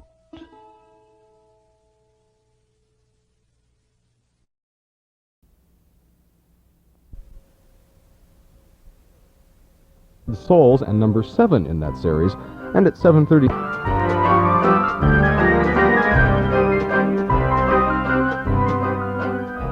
Partial funding for this program is provided by the National Endowment for the Humanities. Additional support comes from the NPR Arts and Performance Fund. Contributors include the John D. and Catherine T. MacArthur Foundation and the Chrysler Corporation Foundation. Globe Radio Repertory presents Dead Souls by Nikolai Gogol. Chichikov, that affable and comedian-like stranger, has succeeded in buying title to hundreds of serfs who, though still listed as alive in the tax rolls, are in fact dead. Returning to town, he has his purchase deeds signed and stamped by the unsuspecting officials. He is wined, dined, and congratulated, and is, at the beginning of this, our 7th episode, an unqualified success. Episode 7. Chichikov's purchases became the subject of much talk. Surmises, opinions, and discussions as to whether it was profitable to buy peasants for resettlement now absorbed the whole town. Many of the commentators evinced a thorough knowledge of the subject. Yes, of course, that's true. There's no arguing against it. Lands in the south are undeniably good and fertile. But how will things be for Chichikov's serfs without any water, eh? There's not a river to be found in the entire province of Kherson. You're barking up the wrong tree, Stepan Dmitrievich. It's not the lack of water that's the problem. It's resettlement itself. Everyone knows the character of a mujik. Unreliable, that's what he is. And you take him and settle him on new land, give him lots of hard work without a hut or a yard to return to. He'll run off sure as 2 times 2. No, Alexei Ivanovich, I don't... Maybe not, but that's what he'll do. Take to his Hold heels. on. I can't agree with you there. They may be good-for-nothings now, but settle them in a new land, and they can become excellent and submissive people in no time at all. Never. You're a dreamer, Ivan Grigorovich. It's impossible. It'll never happen, my friend. But there have been many such examples, not only in daily life, but throughout history as well. Many examples? Well, I'd like to hear just one. Well, the Hebrews resettled in the Promised Land, and certainly The Hebrews! What have Chichikov's serfs got to do with the Hebrews? I don't see the humor. No. When he resettles the scoundrels, Chichikov must never take his eyes off them. He'll have to rule them with a hand of iron, and, should the occasion call for it, with his own 2 fists, knock a music's teeth out or clout him on the back of the neck. But why should Chichikov be bothered with all that? He can find an overseer, can't he? Find an overseer? I can tell you from experience, they're all cheating rogues. Only if their masters don't attend to their business. Are you suggesting besides all that, you couldn't find a good overseer for less than 5,000. Why, I could dig up one for 3. And where would you dig him up, then? In your nose, perhaps? Not in my nose, no, but in this very district. I can name you a fellow. Never mind the overseer. The problem lies in the resettlement itself. Think of it. All of those mujiks, drunk, thievish, and unruly, crossing the province. I tell you, we may be in for an actual uprising. An uprising? Oh, don't even mention it. No. If these mujiks are thinking of rebellion, we'll send for the captain of the rural police. He'll soon put a stop to it. Why, if I know my mujiks, the captain need only send along his uniform cap, and that alone would drive the peasants to their resettlement. No. Nevertheless, rooting out the spirit of revolts requires harsh methods. Well, if it isn't the devil himself. Pavel Ivanovich Chichikov! What a delightful surprise! Sit down. We were just talking about you. Oh, extraordinary! What a coincidence that I should walk about in and your people, that is. Yes. All your mujiks. Scandalous. Scandalous. How's that? You must be firm, Pavel Ivanovich. The slightest infraction, knock out their teeth! Knock out? That's it. Bear down hard on them. I must admit, Pavel Ivanovich, it's the only way to crush the uprising. Uprising? That's the danger you take in resettling them. New land, hard work. Oh, my friend, you are most kind to think of me. But well, I assure you, these peasants I bought are the most docile, the most. Why, they themselves favor the resettlement. No, my dear friends, there'll be no trouble whatsoever. All this talk and discussion brought about beneficent consequences, such as Chichikov could hardly have expected. To wit, rumors spread that he was no more and no less than a millionaire.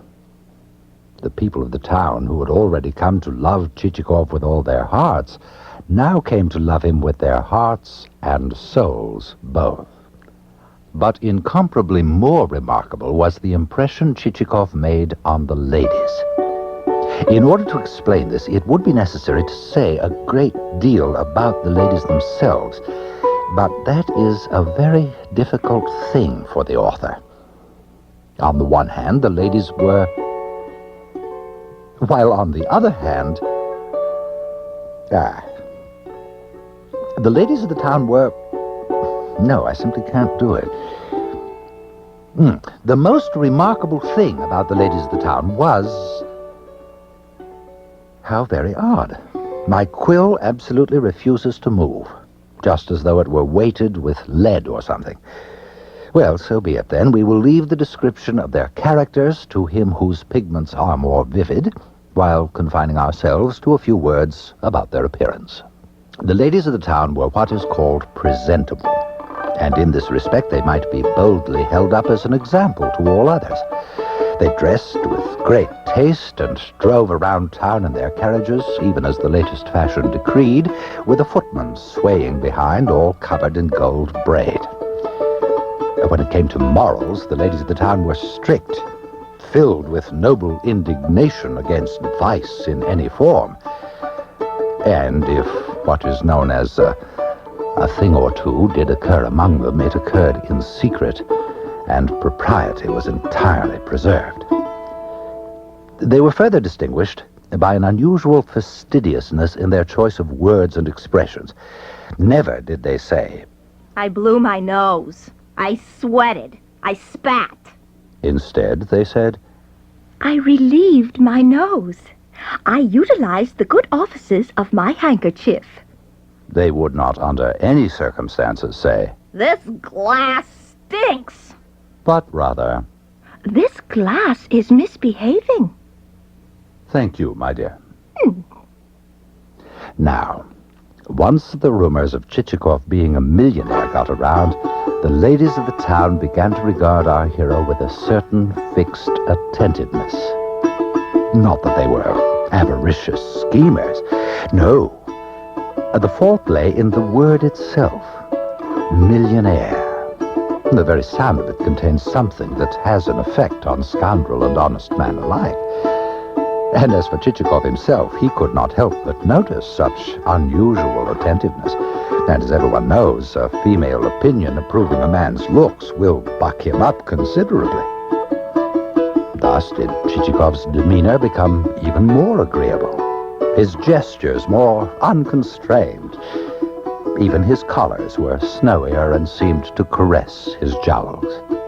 He sported a new watch chain. He became alluring. One afternoon, when Chichikov returned home to his room at the inn, he found a letter on his table. What's this? Whence it had come, and from whom, he had no idea. What is our life? A veil of sorrows. What is this world? An insensate human herd.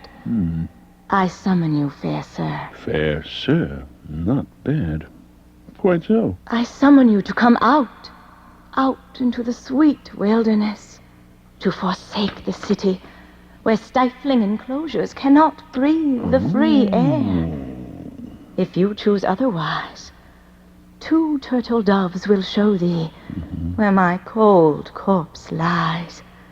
Their lovelorn cooing tells thee she died among tears and sighs. Well. No signature, but a postscript.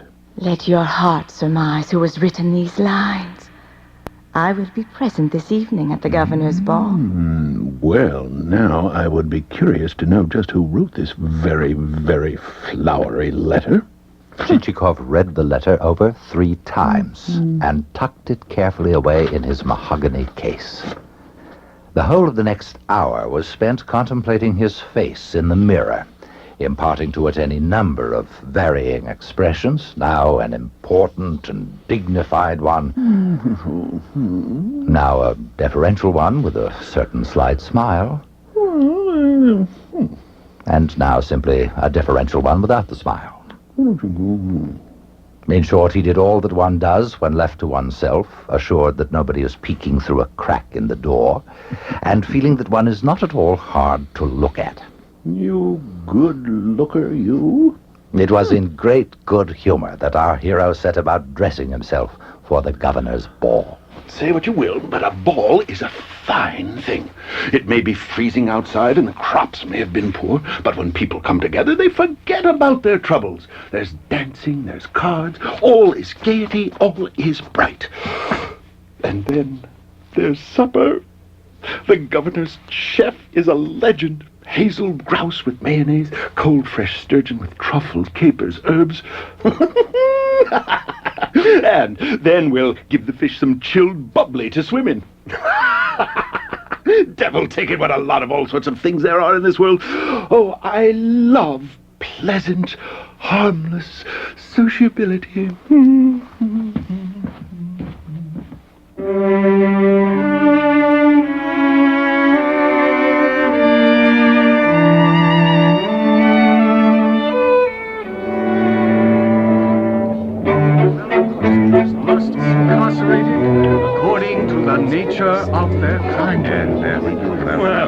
while the lower district court maintains in rejoinder. Chichikov!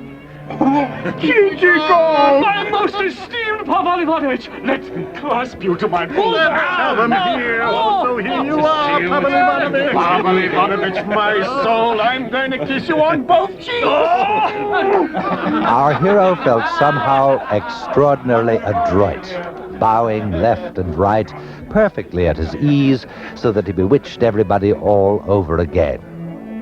Soon the ladies encircled him on the spot, forming a glittering garland about him and wafting whole clouds of fragrant odors. One breathed of roses, another spread an aura of spring and violets, a third was permeated through and through with mignonette. But which of them wrote that letter? No, there is no possible way of guessing who she is. So, Pavel Ivanovich, that's how you are.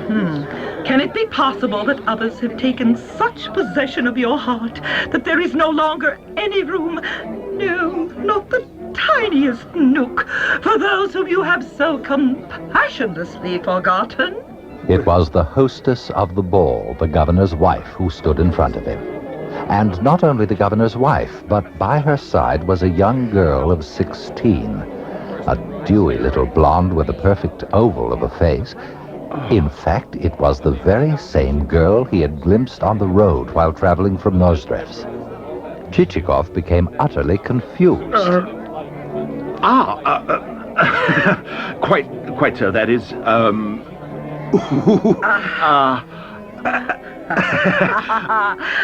You haven't been introduced to my daughter yet, have you, Pavel Ivanovich? She's just out of boarding school. No, I mean, that is not formally introduced, but, well, I don't mean we've had the good fortune to, that is, meet. Oh, and where was that? Where? Well, on the street. Oh, the street? No, the road, that is. The open road. How extraordinary. If you'll excuse us. The governor's wife went off with her daughter to the other end of the room, but Chichikov was rooted to his spot as if thunderstruck. Is it permitted for us poor dwellers upon this earth to inquire what the subject of your reveries is? Indeed. Where are located those happy regions where your thought is soaring? May one know the name of her who has plunged you into this sweet vale of pensiveness? But to these pleasant phrases, our hero was utterly inattentive. He had eyes only for the governor's daughter, who was at that moment pulling on a long glove and beyond a doubt was wild to be off and flying over the dance floor. As for Chichikov, well, the entire ball had moved somewhere far off into the distance, far beyond hill and dale, and everything had become misted over with a thick haze. Against this misty background, only the fine features of the seductive little blonde emerged clearly. The pure oval of her face, that waist, ever so slender, that simple white dress lightly clinging to her youthful, graceful limbs. Oh, how lovely she is, like a toy finely carved out of ivory, quite translucent, quite radiant. One cannot say with certainty whether the emotion of love had really awakened in our hero. It is even to be doubted if gentlemen of this sort, that is to say, those who aren't what you might call stout, yet who at the same time aren't exactly thin either, are capable of falling in love. But be that as it may, the other ladies found Chichikov's conduct not at all to their liking. You can say what you like, but as for me, I say it's disgraceful, simply disgraceful. Just look at him, will you? To think that a man who is, after all, a millionaire... A millionaire? He should have the common sense. Oh, yes, And the common decency. Not to be making Google eyes at a little tart. Anna Grigorievna, I'm surprised at you. Why, just a moment ago you were singing our Pavel Ivanovich's praises. I was doing nothing of the kind. If I were, it just so happens that I've changed my opinion. Now he is entirely odious to me. And just look at her, the minx.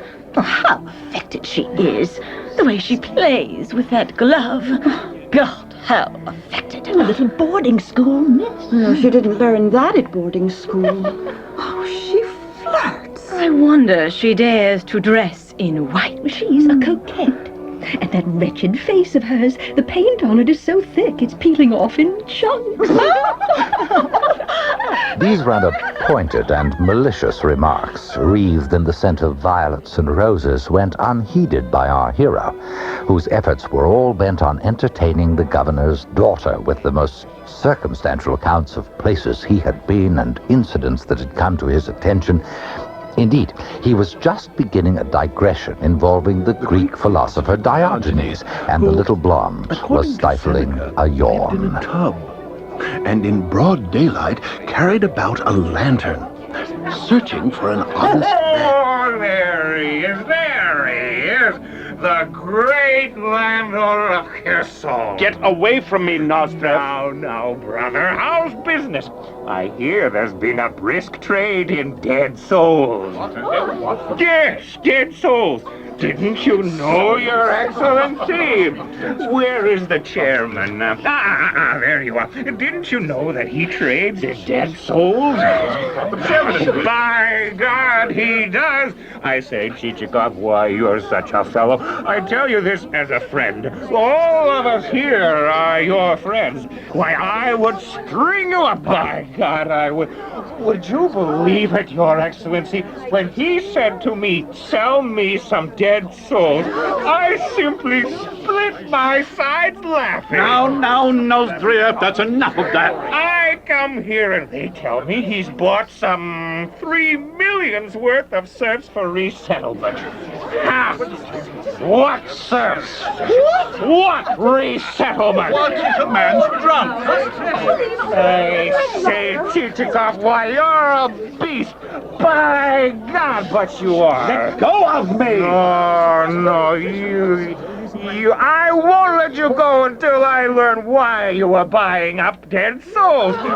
You really ought to be ashamed, brother. You haven't got a better friend in the whole world than me. You know that yourself. I said let go! Even His Excellency right here, or you, Prosecutor. Isn't that the truth? Brother, let me plant a baiser on No, your not Yes, Chichikov, don't you be resisting me now. Let me plant one teeny-weeny baiser on your snow white cheek. Devil take you! Nozdrev was shoved back so hard with his baisers that he was sent flying. Everybody drew away from him, and no one listened to him anymore. Nozdrev, after all, was an arrant liar. Everyone knew that. And yet, as Chichikov looked about him, he noted that many of the ladies were exchanging winks and malevolent, caustic smiles, while the men were walking off in pairs, whispering to each other and nodding in his direction. He began to feel ill at ease and out of sorts, as if he had just set a beautifully polished boot into a stinking, filthy puddle. And so he sat down to supper in a daze, seeming not to understand what was being said around him, and, without waiting for dessert, took his leave far earlier than usual. And at home, in his small room, as he sat huddled up in the misnamed easy chair, with the coffee out of their corners at him, his heart was troubled, confused, and vexed. May the devil take all of you who invented these balls. What are they rejoicing over, like a pack of fools? Poor crops throughout the province, prices sky high, and they go in for balls? I mean, you might think man was an intelligent animal, yet look how he spends his time. Balls. And what's it all about?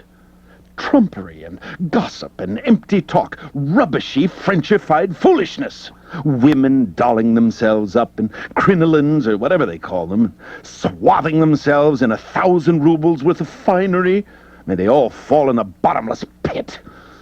No, really, after every ball you feel as if you'd committed some sin. You don't even want to be reminded. Ha! And what if some writer took it into his head to describe the whole scene just as it is? Why, even in a book, it would look just as senseless as it does in nature. Why, you'd spit in disgust and slam the book shut. But while Chichikov was sitting in his uneasy easy chair, troubled by his thoughts and sleeplessness, heartily reviling Nozdrev and all his kin, and night was pouring in at the windows, just about to turn bluish because of the approaching dawn, and roosters afar off were exchanging their clarion calls, and throughout the town, all sunk in slumber, there was not a soul out on the streets, save for some overcoat tipsily weaving along somewhere.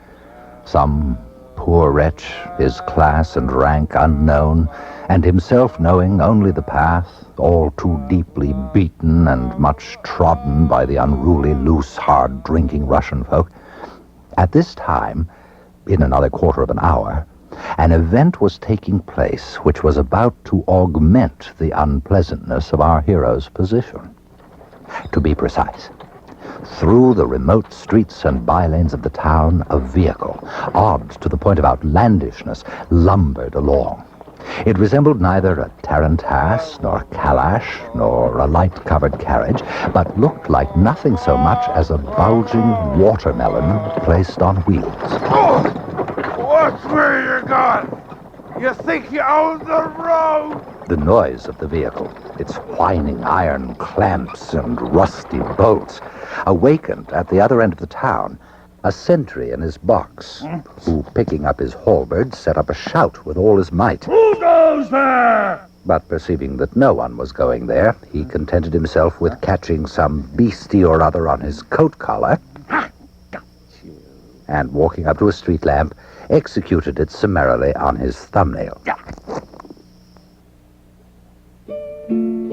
The watermelon Chandridan, having made several turns from one street to another, finally turned into a dark by-lane near the small parish church of Nikolai out in the sticks, and stopped before the home of the dean's wife. The dogs set up a barking until the gates, gaping open at last, swallowed the clumsy conveyance. It drove into a cluttered yard, and when a gentlewoman crawled out of the vehicle, it was none other than Korobotchka, the landowner, widow of a collegiate secretary. Soon after Chichikov's departure from her homestead, the little crone had been overcome with such uneasiness about a possible swindle that after lying awake for 3 nights in a row, she had decided to go into town and learn for herself just what price dead souls were fetching, and whether she hadn't, God forbid, missed a trick in selling them for next to nothing. Now, what effect this arrival brought about will become clear from a certain conversation which took place between 2 ladies. This conversation, but we'd better let it take place in our next chapter. Professor Donald Fanger, Harvard University. The landowners' estates visited by Chichikov have been isolated islands. In the town, we confront society. Responding to Chichikov's strange proposition, the landowners, solipsists all, revealed themselves through their responses. Now the townspeople do the same, as Chichikov's enterprise proceeds to fill the void of their collective life. Talk, dependent reality, is the very essence of Dead Souls. Pointedly introduced as featureless, Chichikov has been an indeterminate creature of words from his first appearance, and without initiating us into the reality, Gogol has made it clear that he has been a fiction, recreated anew by each of the characters he's come in contact with. And what is it that Chichikov has been acquiring so assiduously? Words. The names of people, as he reminds Sabakevich, not actually in existence, people with no more substance than a puff of air. This scheme of fictions within Gogol's fiction now begins to get further complicated, picking up speed, spawning rumors, turning social as they fill the vacuum of the town, and finally, because as Gogol shows, words do have consequences, spiraling out of control. The word millionaire gives Chichikov a new and alluring aura. He feels it himself and becomes, Gogol says, almost a poet. His success is at its zenith when the irrepressible Nozdrov barges in to pronounce in public the words, dead souls, that Chichikov has been at pains to utter only tete-a-tete. That and his behavior with the governor's daughter fuel a new set of rumors, new versions of Chichikov that now begin to circulate, gathering force like a cyclone, buffeting the hapless hero, and all but shattering the little provincial society. Dead Souls is a Globe Radio Repertory production. Included in the cast are John Gilbert as the narrator, Ted Darms as Chichikov, Frank Corrado as the chief of police, Robert Loper as the chairman, Bill Turkile as the public prosecutor, Mary Ewald as the lady, Dylan Marshall as the letter writer, Barbara Coffin as the governor's wife, Ruth McCree as Anna, and Mark Drush as Nozdriev. The program was directed by Gene Sherrard and adapted for radio by John Sisko and Gene Sherrard. Sound design, engineering, and mixing, Jerry Thompson. The music was composed and performed by Alexander Ilyich Epler. Scholarly advisors, Professors Donald Fanger and Willis Koenig. Your announcer, Paul Herlinger. Dead Souls was funded in part by the National Endowment for the Humanities, the National Endowment for the Arts, and the...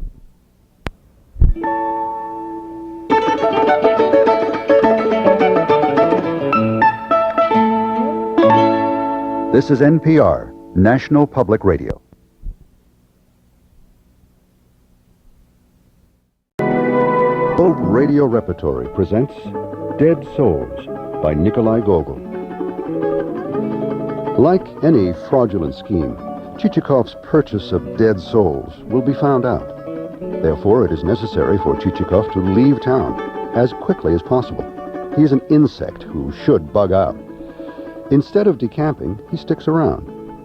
Now, Korobochka and the two ladies will do their work. They will inform the town officials.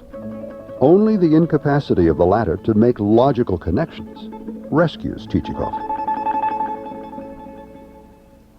Episode 8. Pavel Ivanovich Chichikov, the hero of our epic, suffered an unpleasant reversal at the governor's ball when that scoundrel Nozdrev announced to one and all that Chichikov had been buying up not serfs for resettlement, as everyone had thought, but serfs that were actually dead. Though it was common knowledge that Nozdrev was an arrant liar and a drunkard to boot, nevertheless Chichikov left the ball early and sat up half the night brooding on his misfortunes. These, alas, were soon to multiply as the result of a certain conversation that took place the next morning between two ladies of the town. Oh, do hush, Poopery, you naughty thing. And you too, Adele.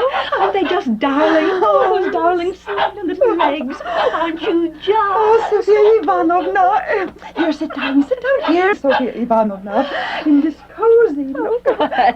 That's it. Make yourself comfortable. Oh, there's a cushion for you, too. Oh, how happy I am to see you, my dear. You know, when I first heard the horses drive up, I thought it was the vice-governor's wife come to call. That old fool. She bore a body to death in half a minute. Oh, but what a cheerful little print you have on. Oh, thank you, Anna Grigorievna. Yes, it is very cheerful. Though, to tell the truth, it's nothing compared to the material I sent off to my sister the other day. Oh. So enchanting one simply can't describe it in words. Just imagine. Teeny-weeny stripes. So narrow. As narrow as human imagination can picture. The background is blue. Blue? Oh, really? Now, I would have thought... Oh, yes, blue, I assure you. And what's more, running across the stripe is a design of tiny eyes and tiny paws. Tiny eyes and tiny paws all over. Eyes and paws? In a word, it's beyond compare. There's never been anything like it in all the world. My dear, but it's so loud. No, it isn't loud at all. Ah, but it is. Your dress is also very attractive, if one might say so. Oh, do you think so? However, a word to the wise. Flounces are no longer being worn. What? They're not? Little scallops will be worn instead. Oh, isn't that pretty? Little scallops, indeed. There's little scallops. Little scallops are all the go. A pelerine, all the little scallops. Little scallops on the sleeves, epaulets of little scallops below, little scallops everywhere. But it isn't pretty, Sophia Ivanovna. None of the whole thing's in little scallops. It's darling, Anna Grigorievna. Oh, you'd hardly believe how darling it is. Oh, but it's not. Oh, but it is. Well, now, this is really... I must confess. Just so, it really is. I must confess, too. You may do whatever you wish, but I'm not going to follow that style for anything. Well, what about our seductive Adonis? Why, Anna Grigorievna, do you already know the reason for my coming to you? It concerns that certain gentleman. Chichikov? Huh. You may sing his praises all you like, but I'll tell you outright, I'll even tell him to his very face. He's a worthless fellow. Well, yes. Worthless. But yes, but do listen to what I'm going to They've tell you. spread it about that he's a fine man, but he isn't fine at all. He isn't, not at all. His nose is a most odious nose. But allow me, my dearest darling, to tell you the whole story. Oh, ce qu'on appelle histoire. Oh, but what is it? Oh, Anna Grigorievna, my life. If you could only imagine the situation in which I found myself. The dean's wife comes to me, and what do you think? Our visitor now, in whose mouth butter wouldn't melt. What sort of fellow do you think he is? Now he's dangling after the dean's wife, too? Oh, better than that, my dear. Much better. Oh, do listen to what the dean's wife told me. A certain landowner, as she says, by the name of Korobichka. I don't believe I know her. Is she young and beautiful? No, not in the least. She's an old woman. Oh, how charming. So he's chasing after old women now, is he? No, it isn't like that at all. Oh, do but listen. It's for all the world like a storybook. Now, in the dead of night... I won't say another word. In the dead of night, Korobichka is woken by a most dreadful knocking. Such knocking as you can't imagine. And there are shouts. Open up! Open up! Or we'll break down the door. Oh, no. Who do you suppose it is? Armed to the teeth, from head to foot? Not our Chichikov. Oh, yes. Oh. Sell me, he says, all the souls that have died. Now, Korobichka answers him, reasonably enough, that she can't sell them to him because they are dead. Of course. No, says he, they are not dead. It's up to me to decide if they are dead or not, and I say they're not. Not dead, he yells. This is scandalous. With that, the whole village came running. Everybody is shouting, children bawling. I mean, it was simply a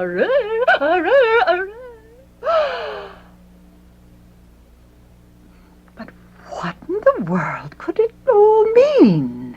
Well, what do you think? Oh, what do you think? I confess, totally at a loss. Very well, then. Listen to what sort of thing these dead souls are. The dead souls are... Yes, what are they? Dead souls. Oh, do tell me, for God's sake. They're an invention. A blind. The real thing is, he wants to carry off the governor's daughter. No! Yes. Well, that's something I would never have supposed. He's lost his head over the governor's daughter. Not that I can see why. She's insufferably affected. Affected? On the contrary, Anna Grigorievna, she's a stone image. Oh, if only there was some expression on that face of hers. Oh, and she rouges up mercifully. What are you saying, darling?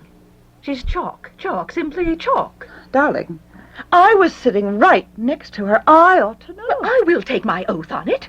May heaven carry off my children, my husband, all our estate, if she had even one tiny drop, even a little particle, even a shadow of red on her cheeks. Oh, but what are you saying, Sophia Ivanovna? Oh, how can you be like that, Anna Grigorievna? However, there is one thing I cannot understand. How could Chichikov ever have imagined that he could pull off such an escapade alone? He must have had an accomplice. But who do you suppose it could be? Well, why not Nozdriev? Nozdriev? Is it possible? Who else, then? Why, that would be just his dish. You know, he once tried to sell off his own father. Oh, no. And failing that, to lose him at cards. Really? Oh, what things don't go on in this world of ours.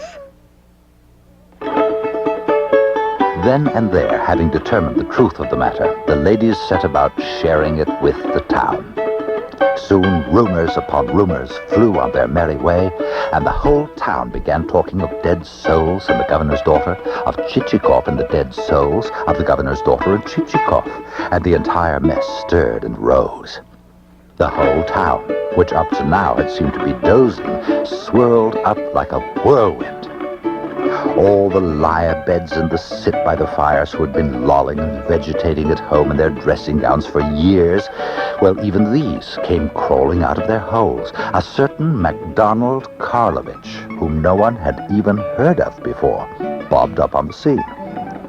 Another individual, as lanky could be, one of whose hands had been shot through, and so tall in stature that his like had never been seen, became a fixture in the best drawing rooms. The streets thronged with droshkis, the ordinary covered sort, and those that were wide and of infinite seating capacity. In short, the fat was in the fire. The subject, which grew more entertaining with every passing minute, was brought to the very ears of the governor's wife, and as a consequence, her poor daughter was subjected to the most unpleasant tete-a-tete that had ever befallen a girl of 16. Whole torrents of interrogations, inquisitions, reprimands, threats, reproaches, and exhortations were loosed, so that the girl threw herself down in tears, sobbed, and could not understand a single word. The doorman was given the strictest orders not to admit Chichikov at any time under any pretext. And to make matters worse for our hero, the governor had lately received official notice that there was in his province a forger of counterfeit notes who concealed his identity under various aliases. The strictest search for him was to be instituted at once. It was, of course, unthinkable that Chichikov could be this person. Oh, his very appearance inspired confidence and respect. But on the other hand, what actually did they know about him? And so the officials of the town now were forced to put to themselves a question which they should have asked in the very beginning, in the very first chapter of our epic. Just exactly. Who is Pavel Ivanovich Chichikov? Exactly my question. I quite agree. They pondered and pondered, and at last decided to question those who had sold off their dead souls to Chichikov, and so perhaps gain some sort of clue. The chairman of the administrative offices volunteered to go to Korobotchka, and to the public prosecutor fell the lot of having to talk with Sobokievich. If you please, be seated. Permit me to ask you, Mikhail Semyonich, just what kind of serfs did you sell to Pavel Ivanovich Chichikov? What do you mean, what kind? The purchase deed specified that. Yes, of course. It's just that throughout the town, there are rumors afloat about it. And do you know why? Why? Well, I suppose because there are a lot of fools in town, that's why. All the same, Mikhail Semyonich, the talk is that the souls aren't souls, that they weren't bought for the purpose of resettlement, and that Chichikov himself is a man of mystery. Why, it's enough to make one's head spin. Let me ask you this. Are you an old woman or what?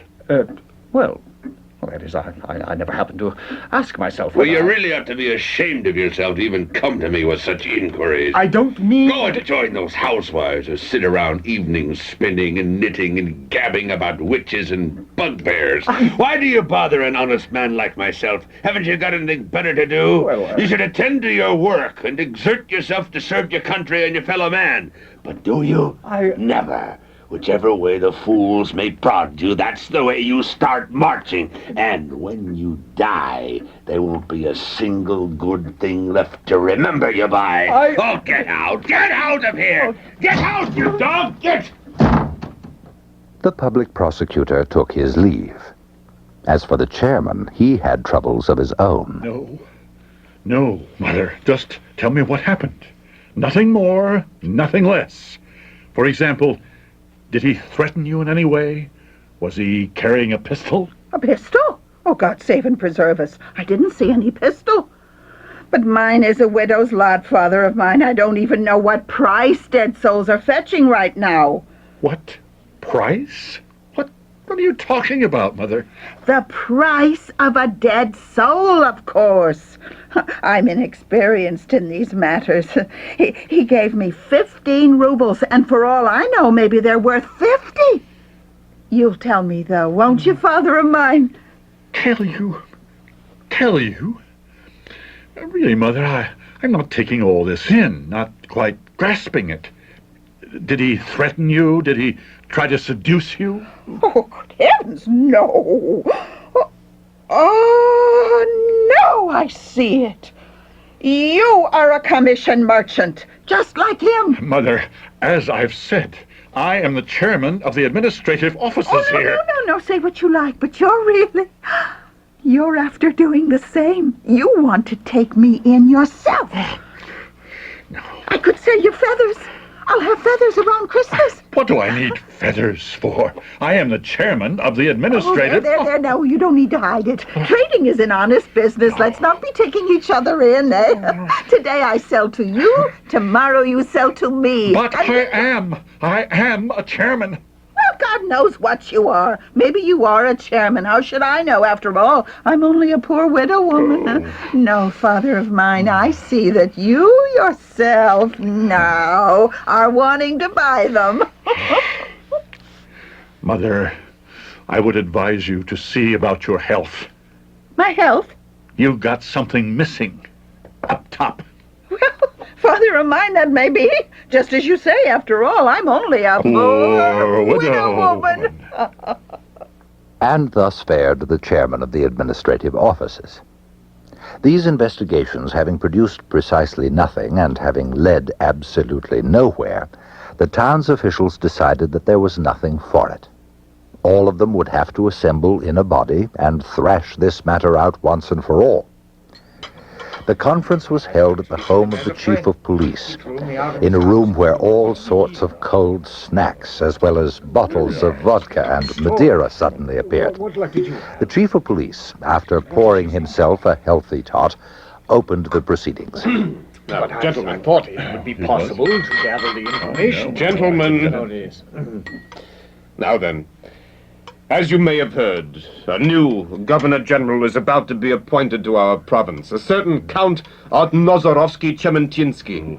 He is, my dear sirs, the strictest of men, possessing the shortest of tempers. If we don't solve this Chichikov business before he gets wind of it, he'll swoop down here and clean out the lot of us. Fine and well, but if you were to kill me, I couldn't tell you just who Chichikov is. And that goes for me, too. Only more so. Such a mixed-up affair I have never yet come across. Even in official documents. And yet, what worldly polish the man has. Gentlemen, manners. If you please. Yes. Now then, I haven't been able to find out a thing about Chichikov. I pumped his people, Petrushka, the footman, and Selifan, the coachman, but got nothing more out of them than that he's a decent fellow. His name really is Pavel Ivanovich Chichikov, and he actually is a collegiate counselor. A decent man and a collegiate counselor. Yes. And yet, he attempts to carry off the governor's daughter and get such mad notions in his head. Buying up dead souls and frightening old women in the dead of night. Like it or not, gentlemen, we must wind this business up one way or another before the Governor-General arrives. Yes. What are we to do? We must act decisively. But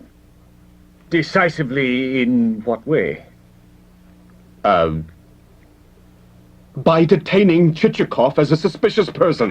But what if he detains us as suspicious persons? How can that be? What if he turns out to be an undercover agent?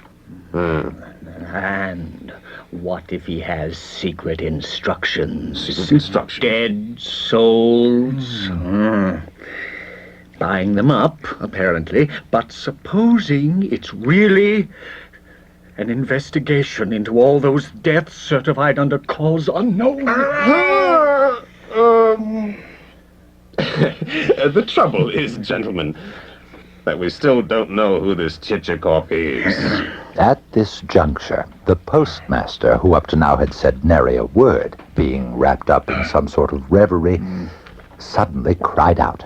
Do you know, gentlemen, who this Chichikov is? No. Who is he? If you know, tell us. Who is he? It's perfectly clear. Oh, why didn't I think of it before? Tell us. This Chichikov is none other than Captain Kopyakin. Captain Kopyakin? Never heard of him. So, you don't know who Captain Kopyakin is? No, but I'm sure you're about to tell us. Well, sir, after the campaign of 1812, a certain Captain Kopyakin was sent back from the front as one of the casualties. Whether it was at Krasny or Leipzig or wherever, the fact is that he got, if you can imagine it, an arm and a leg blown off. Being, you see, unable to support himself, he set out for St. Petersburg to petition the emperor for relief.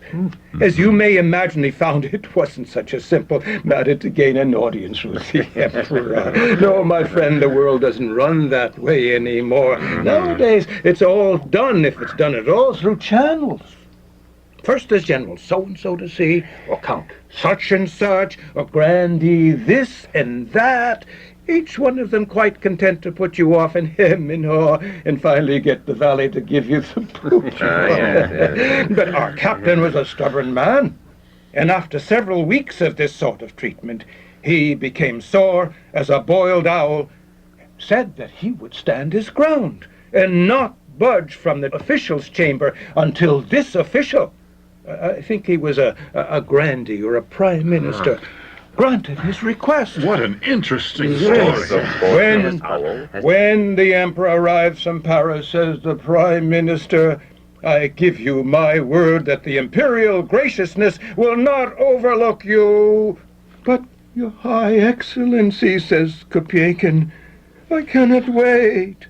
I haven't so much as a crust to eat. Very well, says the grandee. If you can't bide quietly until such time as your future is decided upon, then I shall send you out of here at government expense. Then the minister up and had Kopyakin dumped into a small cart and hauled out of the capital, straight back to the godforsaken backwater he had come from. Isn't that just... Isn't that... Yes, that's all. Well, says Kopyakin to himself, if they won't help me, then I'll help myself. Oh, just how he accomplished it, I don't know. But, sir, the fact is that within 2 months there appeared in the forests of Ryazan a band of brigands. Oh, dear. And the chief of this band was none other than our Captain Kopyakin. Ivan Andreevich, we really have to... Short there he was, rubbing away. And that's all there was to it. Oh, several times troops were sent out to capture him, but he didn't lose any sleep over that. He had such a fine collection of cutthroats around him. Now, please. Last perhaps, he got scared, or else got together all the money he needed. And, well, sir, he ups and makes his way out of Russia and heads for the United States of America. That's all well and good, but I fail to see... What has happened, no doubt, is this. Kopyakin has gone through all his money in the United States and has come back to us to try, once more, that is, to carry out some new scheme. But hold on, Ivan Andreevich. Didn't you say that Captain Kopyakin lacked an arm and a leg? Whereas Chichikov has all of them? That's true. That's true. Though, come to think of it, I've heard tell, only recently, mind you, of artificial limbs that have reached such a state of perfection that at the mere touch of an imperceptible spring... Really, Ivan Andreevich? Imperceptible springs? Rubbish! Now we've really gone too far afield. Napoleon, then? Napoleon? Napoleon? And why not, sir? You must admit there's a certain resemblance. Napoleon! Chichikov is Napoleon? All my life, I've never heard so... It stands to reason. It does. Take the British. Green with envy towards Russia. We're so great and vast. They'd have ample reason, sir, to let Bonaparte loose from St. Helena and sneak him into Russia rigged out as Chichikov. But this is ridiculous. What is it? Absolute nonsense. Chief of Police will back me up, won't you, sir? What? Didn't you see Napoleon with your own eyes serving the campaign of 1812?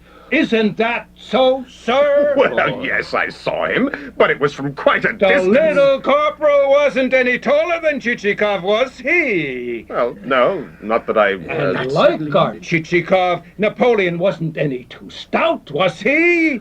Nor too slim, There neither. are men there. You see, doesn't that prove it? Hey, hey, hey. It proves it, yes.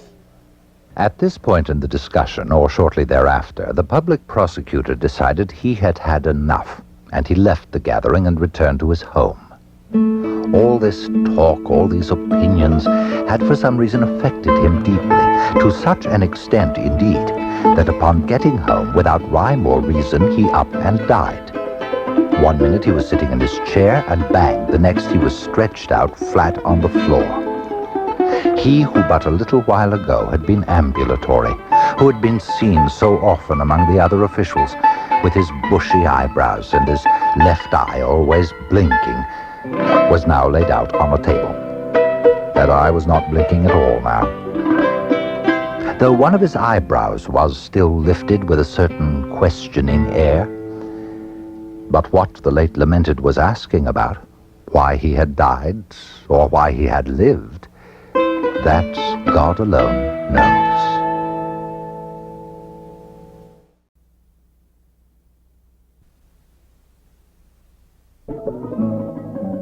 Disconcerting rumors about Chichikov's purchases of dead serfs have been sweeping through the provincial town, triggering feverish conjectures about just who or what Chichikov is. In this, our last episode, much is revealed about the town, about Chichikov and his mysterious enterprise, about Gogol and his mysterious enterprise. The eccentric comic masterpiece, Dead Souls. Episode 9. Chichikov and Lieutenant Kuvshinikov were inseparable. And let me tell you, brother of mine, this Kuvshinikov is game for anything. Whist, faro, bank, or anything you like. Yes. And what a man he is for a skirt. We went to all the balls together. Why, there was this one fair creature dressed to kill. She was a beauty. And all I can think is, may the devil take me. Indeed. But Kuvshinikov, the scoundrel, he sits down next to her and starts dishing out compliments. And in French to boot. Nozdrev. What? Will you please confine yourself to the questions at hand? That's exactly what I was doing, brother of mine. You asked me for the whole story, by God, and I'm telling it word for word. We appreciate your position, Nozdrev, but we need simple answers to simple questions. What the chairman means is tell us the truth if you are able. Are you insinuating? Now then, did you, in fact, sell a large number of dead serfs to Pavel Ivanovich Chichikov? Yes. Chichikov bought up several thousands worth, every last one I owned, and that's God's own truth. Answer me this. Is Chichikov a spy? Of course. What sort of spy? How the devil should I know? Is he trying to dig up something? Yes, yes. That'll be Chichikov for you. What a rubbishy sort of fellow he is. Even in school, they called him a stool pigeon. Are you saying you went to school with Chichikov? Of course I did. We were in the same class, if you must know. Once it was, after one of his intrigues, some of us gave him a bit of a going-over. Roughed him up something terrible. Oh, what a sight he was. They had to apply 240 leeches to Chichikov's temples alone. 240 leeches? 40, I meant to say. The 200 just popped out by themselves. Is it not a fact that the said Chichikov intended to carry off the governor's daughter, and that you, Nozdrev, aided and abetted him in the matter? Yes, brother of mine, I did. Why, if it hadn't been for me, nothing would have come of it. So, you admit to involvement in this criminal affair? Criminal affair? Yes. Nonsense, nonsense. Nothing of the kind. By God, they were, planning to elope. Elope? They asked my help. How could I refuse, young love? You understand. I simply loaned them my barouche. Ask him about Napoleon. Not Napoleon, I beg of you. We've had quite enough Napoleon? Chichikov Napoleon? Well, we've had certain reports. And they're all true, by God. I didn't want to let on, but you've cottoned onto him. You have. Who else could he be? The way he pronounces those R's? The fact that he was... Your Honor! Something terrible. Terrible. Oh, yes. What is it, Alexei? The public prosecutor. Spit it out, man! He's dead. My dear God. Now, Chichikov himself was utterly unaware of what was going on. Of all the commotion, hubbub, rumors, and blather, our hero knew precisely nothing. As ill luck would have it, he had contracted a slight cold. And lest his life, God forbid, be cut short somehow without his leaving any posterity, our hero was, as always, keenly solicitous of his posterity, he decided to keep to his room for 3 days or so. During that time, he ceaselessly gargled with milk and figs, the latter of which he would eat, and bound a little pad filled with camphor and chamomile to his cheek. To occupy himself, he made new and detailed lists of all the serfs he had bought, and even read an old volume of the Duchesse de la Vallière, which he had dug up out of his small trunk. What he absolutely could not understand was why he was being so neglected. Not a single one of the town's officials had come to see him, even once, to find out about the state of his health. Only recently, droshkis had lined up outside his windows, practically in droves. Well, at last he grew better, and rejoiced, God knows, when he saw that he would have a chance to get out into the fresh air. He shaved, dressed, and spraying himself with eau de cologne, went out into the street, with his cheek still tied up as a precaution. His exit, like that of every man after recovery from illness, was almost festive. Chichikov intended to call on the governor first of all. On the way, all sorts of ideas popped into his head. The governor's daughter was continually on his mind. His imagination had even grown somewhat prankish. He'd even begun to laugh and poke fun at himself. It was in such a state of mind that he found himself before the entrance to the governor's house. He was just about to throw off his overcoat in the foyer when the doorman appeared, blocking his way. Stop right there, you. What? I have orders not to admit you. What are you saying? I mean, evidently you haven't recognized me. Take a good look at my face. How could I not recognize you? This isn't the first time I've seen you. But it's just you I've been told not to admit. All the others can go in. But why? I mean, for what reason? Them's the orders, and that's the reason. That's how things is. The doorman glared down, and Chichikov, having no alternative, went on his way, shaking his head in bewilderment over this turn in events. At once he set off for the house of the chairman of the administrative offices. But the chairman, on seeing him, was thrown into such confusion and started in on such a blue streak of drivel that actually both of them came away feeling ashamed. Next, he dropped in on the others, the chief of police, the vice-governor, the postmaster. But either they did not receive him, or if they did, it was in the most peculiar fashion. Their conversation was so constrained and incoherent, they were so utterly at a loss, and the upshot was such a preposterous muddle, that Chichikov began to suspect their mental soundness. I can't understand it. As though half asleep, he wandered aimlessly through the town, unable to decide whether the officials had lost their minds, whether all this was a nightmare, or whether a mad mess that might be worse than any nightmare was coming to a boil in reality. It was already late, almost dusk, when he came back to the room from which he'd set forth in such high spirits. Out of sheer boredom, he ordered tea. He was just pouring himself a cup when the door opened, and in walked Nozdrev. There. Doesn't the proverb say, 7 miles is not too much out of one's way to see a friend? I was passing by and saw your light. Chichikov's not sleeping yet, I said to myself. I'll drop in on him. Ah, you've got tea on the table. That's good. I'll drink a cup with pleasure. Today at dinner, I stuffed myself with all sorts of trash. I feel my stomach starting to fuss. Tell your man to fill my pipe. Hey there, what do you call your man? Hey there, Varame! Listen, Not Varame, but... Who is that? You used to have a Varame. I never had a Varame. Oh, yes, that's right. It's the Rabin who has a Varame. But I say, brother, why have you withdrawn yourself from everyone? Why don't you go out any more? Own up now. You acted most abominably toward me that day, you remember? We were playing checkers. I had you beat fair and square, but you simply diddled me. But then may the devil take me. I simply can't bear a grudge. Just the other day, at the house of the chairman of the administrative offices, that reminds me, I have to tell you that the whole town has turned against you. What? Oh, you clever dog, you. Why, you know perfectly well what I'm talking about.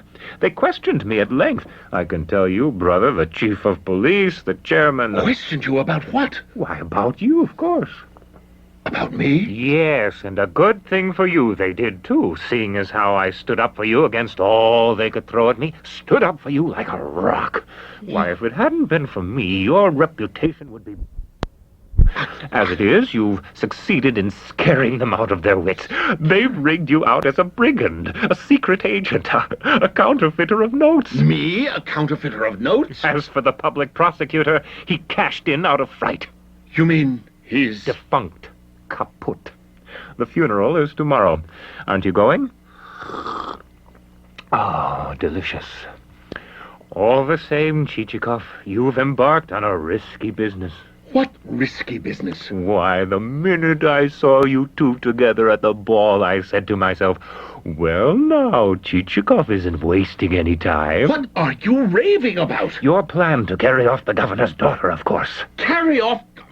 What are you saying? I mean, Come now, that'll do, brother. What a secretive fellow you are. All the same, I'm ready to help you, if you like. I'll still supply the barouche and provide relays of horses, but with one condition. You must let me have a loan of 3,000 rubles. I need them, brother. I need them as if I had a knife at my throat. Chichikov kept rubbing his eyes, wishing to make sure whether he were hearing all this in a dream or in reality. Turning out counterfeit notes, abduction of the governor's daughter, the death of the public prosecutor, of which he was apparently the cause. All these statements made him break out into a sweat. Getting rid of Nozdrev as quickly as possible, he immediately called Selifan and ordered him to have the horses and carriage ready at dawn so they could leave town no later than 6 o'clock. Yes, master. Nothing, however, came out the way Chichikov intended. To begin with, he awoke considerably later than he thought he would. That was the first upset. Upon getting up and dressing, he immediately sent... The carriage was harnessed and everything in readiness, but the report came back that it was not harnessed and nothing was in readiness. This was the second upset. Selifan! I'll wring your neck. Yes, sir, but Pavel Ivanovich, the horses have to be shod. Oh, you swine, you blockhead! You couldn't say something about it before? There wasn't time enough, perhaps? Oh, yes, it was time enough. But then there's that wheel, too, Pavel Ivanovich. Wheel? The iron rim will have to be changed entirely, seeing as how the road is now filled with holes. Oh, there's been such hard rain all over. Scoundrel! But You want to be the sesame! You damn swine! You sea monster, you! 3 weeks we have been here and not a peep out of you about repairs. And now at the 11th hour, you let me have it all at once. Now get along with you then. Have everything done in 2 hours. Do you hear? In 2 hours without fail. And if it isn't ready, I'll bend you into a horseshoe and throw you off the cliff. 2 hours! 2 hours, Serafan! Our hero was very, very angry. But for all that, what with one delay here and another delay there, it was in truth nearly 6 hours later that Chichikov clambered into his carriage. Selifan lashed out with his whip, and at last the carriage rolled out of the gates of the inn. Glory be to God. The streets grew more deserted. Soon there were only long wooden fences stretching along, and now the cobbled road had come to an end. The toll gate was passed, the town behind him, and he had begun his travels once more. How much of the strange and of the alluring and of that which carries you away is in the words, the open road. And how wondrous it is itself, this road. A radiant day, autumn leaves, chill air. Fields and steppes are before you. Nothing is to be seen anywhere. The horses race on and on. God, how good thou art for one at times. Now long, long road. Russia, Russia. From my alien, beautiful, far-off place I behold thee. Everything about thee is poor, scattered, bleak, all is exposed, desolate, and flat. What, then, is the mysterious power that draws one to thee? What do you want of me, Russia?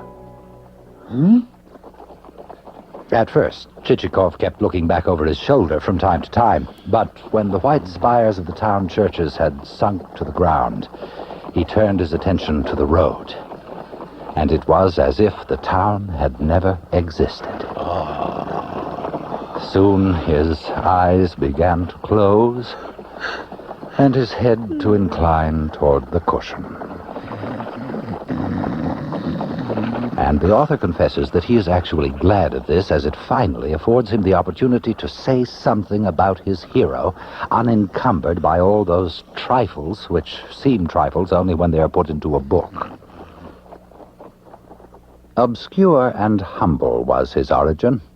Life in the very beginning looked at him somehow sourly and dourly, as if through some turbid little window drifted over with snow. Not a friend did he have in his childhood, not a playmate.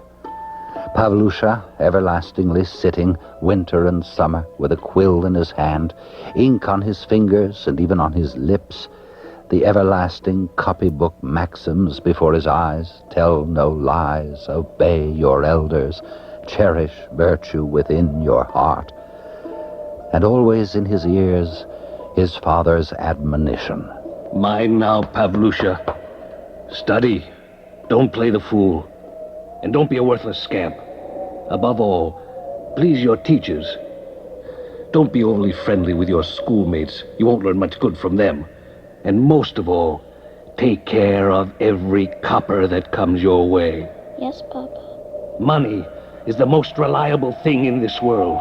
A comrade and a friend will fool you and be the first to betray you. A copper will never betray you, no matter what trouble you get into. You can do everything and overcome everything in this world with money. Understand me? Yes, Papa. Good boy. Pavlusha survived his school days and the teasing of his schoolmates. He saved his money, copper by copper. He never spent a kopeck unless he was forced to. He never got drunk. He never took his ease. He never laughed. There was nothing in him at all, either of wickedness or of goodness. And there was something frightful in this absence of everything. Upon graduation, he obtained a minor post in the remote backwoods as a Treasury Department clerk. From early morning till late at night, he sat at his desk, writing on and on, plunged up to his ears in the chancellery papers. His path was a hard and thorny one, but he persevered. He endured. A scandal in his department brought the world crashing around his ears. Officials and clerks were sacked right and left, Chichikov among them. Oh, well. I got a bite and started pulling in the line, but the fish got off the hook. Don't ask me how. Well, there's no use crying over spilt milk. I'll just have to buckle down and work. And so he resolved to begin his career anew. He had to change 2 or 3 posts in the shortest space of time, but our hero endured everything and at last changed over to a position with customs. He tackled his work with unusual zeal. It seemed as if fate itself had cut him out to be a customs clerk. Within 3 or 4 weeks, he knew absolutely everything and had established profitable connections with smugglers. He became a collegiate counselor. He became a man of substance. He became rich. But at the zenith of his career, all came crashing down once more. His hidden arrangements with the smugglers were, through the stupidest of accidents, exposed to the light of day. In a stroke, he was ruined. What he saved from the wreckage was a measly 10,000 rubles, a small light carriage, 2 serfs, Selifan the coachman, and 24 Holland shirts, 6 cakes of soap, and that was all. But why has calamity crashed down upon me? I have never brought misfortune upon anyone. I have never robbed the widow and the orphan, have never ruined any man and sent him out into the world to beg. I have merely helped myself from the surpluses. And if I hadn't, others would have. And why should they prosper and grow fat, while I must perish like some miserable crushed worm? And what will my children say to me later on? There, they'll say, our father was nothing but a beast. He didn't leave us any estate whatsoever. He withdrew into himself anew, like a hedgehog. Barred as he was from the civil service, he was forced to follow the miserable trade of legal agent. And it was in this capacity that a certain commission came his way. It seems that there was a landowner who, in order to maintain himself in Moscow at a stupendous expense, was in the process of mortgaging off the last of his serfs. Chichikov, who had been called in to assist in the transaction, happened to notice that fully half the serfs, though alive at the last census, had since died. Then and there, the most inspired idea that ever entered human head descended on our hero. If I were to buy all the souls that have died, 1,000, say, and then take out a mortgage on them, 200 rubles per soul, why, I'd acquire a capital of 200,000 right there, and out of nothing, so to speak, out of nothing. Yet hold on. Now, it's true one can't buy or mortgage serfs unless one has land. But then, I'll buy them for resettlement. For resettlement, that's it. Now, tracts of land are being given away free for the asking in Tabriz and Kherson. To the province of Kherson with them. That's where I'll resettle my dead souls. Let them live there in peace. The village might be called Chichikovboro, or by my Christian name, Hamlet of Pavlushkino. There we have our hero, warts and all. Not much of a hero. What is he then? A scoundrel? Oh, but why be so severe? There are no scoundrels among us nowadays, oh, very few. Most are pleasant and respectable people, even if on occasion they do spend their time making deals that aren't exactly clean, such as Chichikov. We might best call him an acquirer. If I had shown him only as he presented himself to the town, as he appeared to Manilov and all of the others, none of you, I dare say, would shun his acquaintance, even in what goes by the name of real life. The case, however, is by now more complicated. We, too, are on the road, my friends, and moving, whether we will or no, to one end. Is it not better to travel with open eyes, to see others for what they are, and ourselves, too? Whatever our age or condition, there is still a road before us.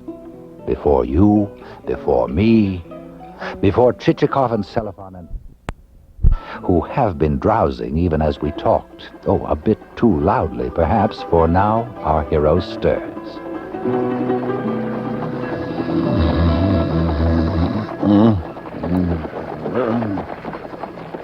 Hey, what are you up to? Master, what is it? Oh, what do you mean, what is it, you goose, you? Is that any way to drive? Now, on we go. Give them the whip. Ha! On with you, my darlings. Ha! That's better. Faster! Chichikov, jouncing on his leather cushions, smiled, for he loved fast driving. And find me the Russian that doesn't love fast driving. Ah, Troika. Winged Troika. Who conceived thee? Only I think a spirited people could have done so. A people not inclined to do things by halves. A people impatient, perhaps, with sophistication. Thy driver wears no fancy European livery. He consists of a beard and a pair of mittens, and sits on the devil knows what for a cushion. But let him rise in his seat, and swing back his whip, and his steeds speed like a summer wind, and the wheel spokes blur into a circular void. The road shivers, and the Troika takes wing, soaring, soaring into the distance. And art not thou my Russia, soaring along, even like a spirited, never-to-be-outdistanced Troika? The road turns to smoke under thee, the bridges thunder, everything falls back and is left behind thee. What means this onrush, and what unknown power is contained in these steeds, whose like is not known in all the world? Ah, these steeds! What steeds they are! Are there whirlwinds perched upon your manes? All as one and all at the same instant you have strained your brazen chests, and almost without touching the earth you have been transformed into straight lines, cleaving the air, and the Troika tears along, all inspired by God. Whither art thou soaring away to, then, Russia? Give me thy answer. But Russia gives none. The jingling bell trills with a wondrous ringing. The air, rent to shreds, thunders and turns to wind. All things on earth fly past, and eyeing at askance all other peoples and nations yield the way.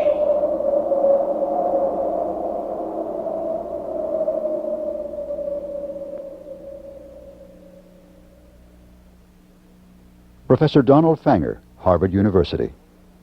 Gogol's last chapter brings his story full circle. Dead Souls ends with the departure of the carriage that had rolled into the anonymous provincial town in the opening lines, and with its transformation into a national symbol.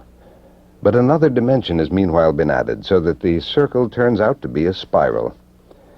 The added dimension is, of course, time. By giving Chichikov a biographical past, Gogol gives him a future as well. An awareness of time suddenly saturates the novel's key concerns: the author, his book, his Russia, his reader, and they are all brought together in the crescendo of the ending.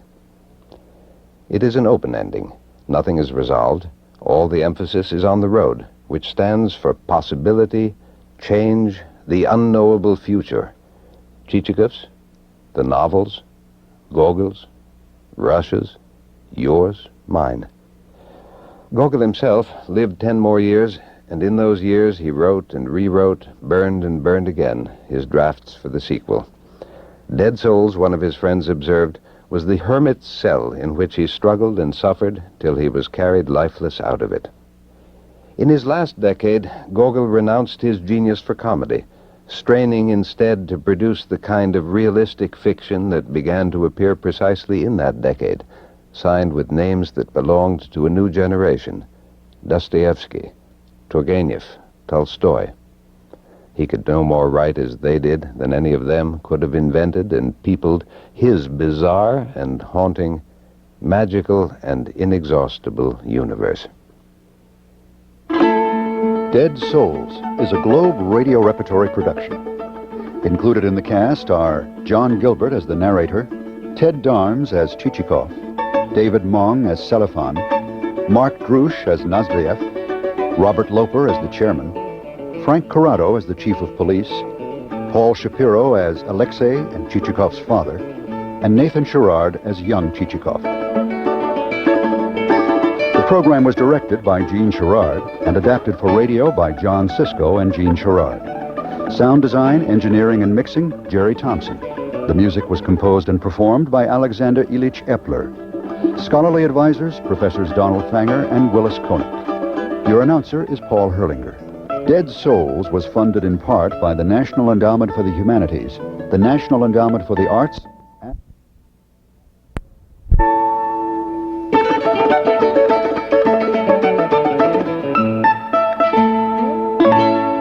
This is NPR, National Public Radio.